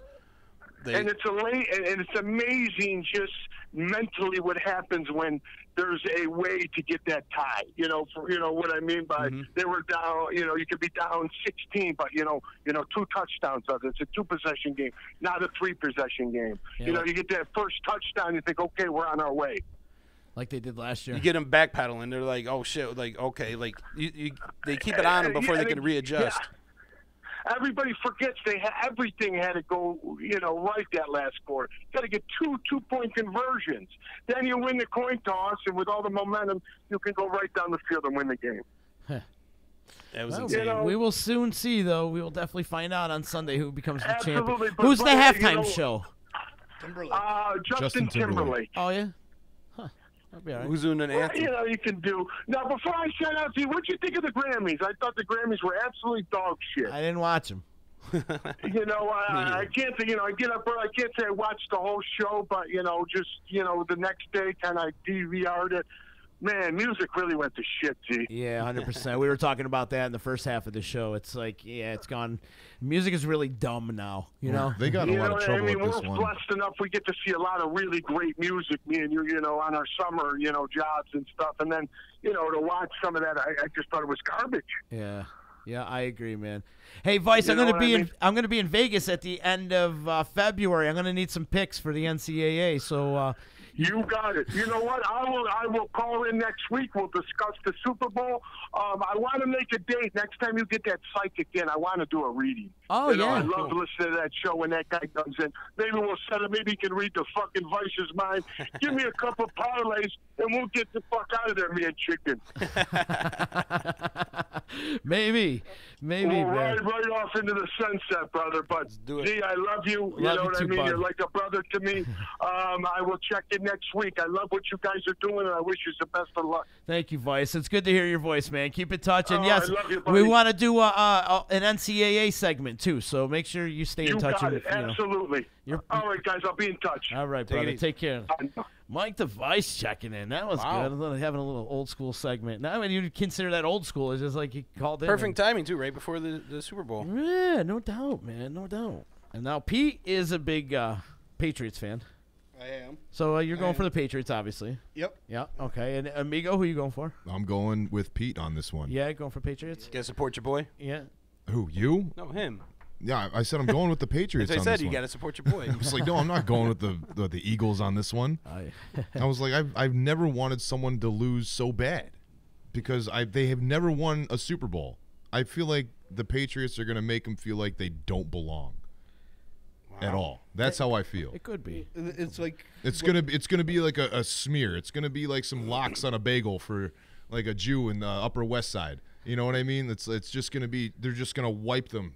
That's how I feel. If Philly wins, do they replace the Rocky Balboa statue with one of the Eagles? Ooh. Why has that been talked about? No, I'm just wondering. No. Because that Rocky thing. No, because Rocky is Philly. Yeah, Adrian. But we're talking about the Rocky. Eagles. Rocky's a dynasty. Like he has multiple They're rings. He's got belts. The Eagles, they just got green. They have the Jets have more of a right to wear NFL green. championships though. They may not have Super Bowls, but the Eagles have won NFL championships. So You can't say that they haven't won it. Okay. Wait, what? Nobody's seen it in our time. Maybe our grandparents saw it. Right. It was like the late 40s and early 60s. Chicken, you're rooting for the Eagles. Yes. I'm rooting for the Eagles. I'm rooting for the Eagles. Actually, I'm rooting for some good-ass food that my friends make, and I'm rooting for my squares. Where are you going? I was going to say, you're a Giants fan. Yeah, but I can't stand the Patriots. Right. I hate the root for a Patriots that divisional much rival. more that I do not like the. That's why I was so why glad you that know Minnesota your lost. squares. I was so glad Minnesota lost because then I would have had to root for Minnesota, and I don't can't wanna root do for a that. divisional Being a rival. Bears fan, yeah, I can't do that. Yeah. I felt gross rooting But- for Buffalo in that game against Jacksonville. Yeah, it's going to be interesting, though. gonna I'm rooting for my friends to make some great food and all my squares to come in. Honestly, I could give a rat's ass who wins the freaking game. You know? I want money, baby. I think it might be a better game than people think. I hope so. I hope so. I hope it's That's not a what we're blowout. always hoping, my brother's man. an Eagles fan, so we've been talking shit all week. Yeah. You're going back and Like, forth. what do you think the commercials with are going to the be Cool like? Benjo. this- Honestly, I'm glad you bring the commercial. I feel like the commercials lately have sucked. They've on been the Super lame. Bowl. Well, They've been lame, right? Yeah, Like- puppy monkey baby. Yeah, puppy monkey. Yeah, baby. there's been like some real terrible stuff, but like the climate of the NFL this season, with the whole like kneeling, the flag, All the people getting politics. benched. I feel like it's- Budweiser's going it will probably go heavy with something like that. yeah, I feel like there's going to be a lot more like That's who's gonna do it if propaganda, they do. political kind of stuff. Budweiser's this going to round. be the one that gets political with you. How many times do you think we're going to see a Kardashian? Ah. I'm saying Is that the drinking game we're going to do? How about that? We'll see if we can get a Kardashian. We'll play a drinking game. Kardashian, huh? Anytime you see a Kardashian do a I feel a like promo You say thing, 1.5 the over under. I feel like you'd see more Kardashians like in the NBA than the NFL. Yeah. You know what I mean? Like NBA tries to be like very hip. You know what I mean? Like the NBA is always like that's their thing is try to be like hip. yeah, because everybody is trying to get their mixtape off the ground if their career doesn't happen on the court. Right. Whereas the NFL tries to stay like a little more conservative, middle road, mainstream type stuff. That's why you get Justin Timberlake, and that's why you get like Bon Jovi. First time he's back since Nipplegate. All right, yeah. Oh, yeah. But they try to say that. I middle bet of the you. road. I bet you puts on a sick show. I'll tell you Oh, that. yeah. I guarantee that production's always top notch. I don't care Yeah, who it plays. Lady I don't- Gaga was phenomenal. Phenomenal. Yeah. I don't care who plays that Super Bowl halftime show or they lip sync or whatever. The production value is amazing. Yeah. Amazing. It's some sick shit. I don't think I've watched a halftime show, and I couldn't tell you how long. Because you're usually out back smoking blunts. Yeah, or eating or taking a dump. Like, whatever in between. happened to the Puppy Bowl? I They- know. they It's stopped still it. going. No, on the it's still Animal going. Channel? No, it's still going. I like It the still lingerie. goes? I like the lingerie bowl. Where's that? They used to do it like I think they used to do it at halftime, but I forgot what channel they would do. Spike TV or something. Yeah, I think it was. And they would these girls would lay each other out, man. They would hit hard. I'm like, It was man. like powder puff Lingerie ball. football in lingerie. Yeah. You guys remember the Bud Bowl? Like, Yes. when- Yeah, we were talking about that yesterday, actually. We wanted to get the Bud Bowl going back again. I had the chess pieces back in the day. Yeah. Like Budweiser versus Bud Light. I want them to bring back that was that American Hero campaign they used to do. Here's to you, Mr. Oh, Yeah, real man, yeah. Deli the Slicer real man of genius. guy. Yeah. The real man of genius. Yes. Right on, fellas. Well, the D-line is happening on Saturday. 1 o'clock. Tune in right here on the D. On the D. DisruptionNetwork.net, too, our brand new website. So hop over there and check out some stuff. It's a work in progress. We're going to be adding a bunch of new content up by next week and stuff. But Chickens are going to be covering the Super Bowl tomorrow on the D-line, so tune in. It's going to be a wild show, I can imagine. Other things, we had trades. I can and things imagine like the nonsense How that's about going to that happen trade tomorrow. yesterday? Oh yeah, definitely. That was crazy. I did- can't believe you're not rooting Kirk for the Cousins is about to Patriots. get I thought you hated the Eagles, man. I mean, hate it's the a Patriots division that team. much more, but that's all. I haven't been paying. I could In get games a like that, I rat's root ass, for the bro. referees. Neither one of them pay my bills, so I could give a shitload. I don't give a shit. What's So- Mickey Mantle to you? Right, exactly. Next week, we got a great week coming up. Next Monday coming up after the Super Bowl, Fritz's Polka Band. Nice. Gonna be in the house. You know Fritz. I remember them. Well, I remember. wait. Let me. Fritz has got songs in Breaking Bad, which is your all-time favorite show. Oh yeah, He's got a few songs in Breaking Bad, so we're gonna talk to Fritz about Are they that. still with Jaeger? No, and now they're with Cold Cock Whiskey. Oh, nice. It's the hardest drinking polka band you will ever see, man. Ever. I Yeah, love we got those down guys. with those guys. Many times. Also, Jay Schnitt's coming in next week. He's got a new album out. My boy Tim Nelson's coming in, man. Tim Nelson holds the all-time Syracuse assist leader in lacrosse.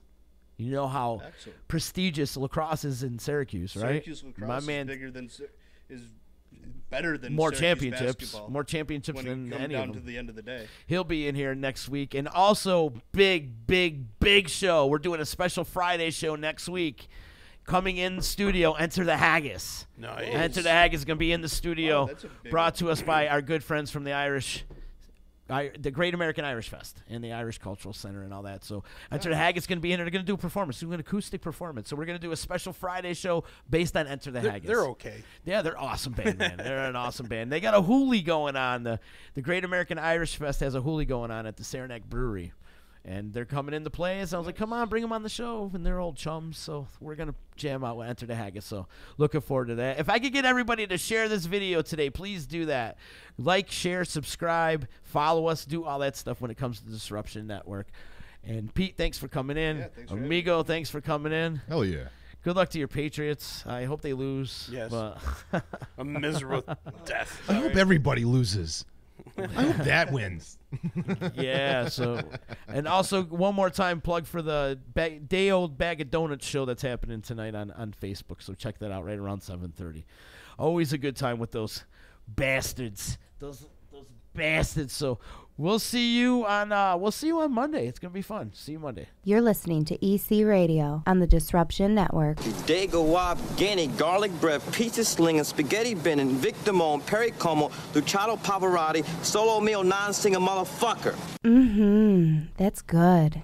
EC Radio. Hey, it's Adeline Van Dyke from Coldwell Banker Faith Properties in Utica. I always get asked, why do I love real estate? It's very simple. I love my clients. I love every single thing about helping them find or sell their home. Making sure the home is solid and ready for sale, or solid and ready for the buyer's inspection, to making sure that they're getting the best rate on their mortgage, making sure they're getting the best price on their house. You know, just everything involved in the sale is vital. My absolute favorite part of real estate is when a buyer walks into the house they're going to buy.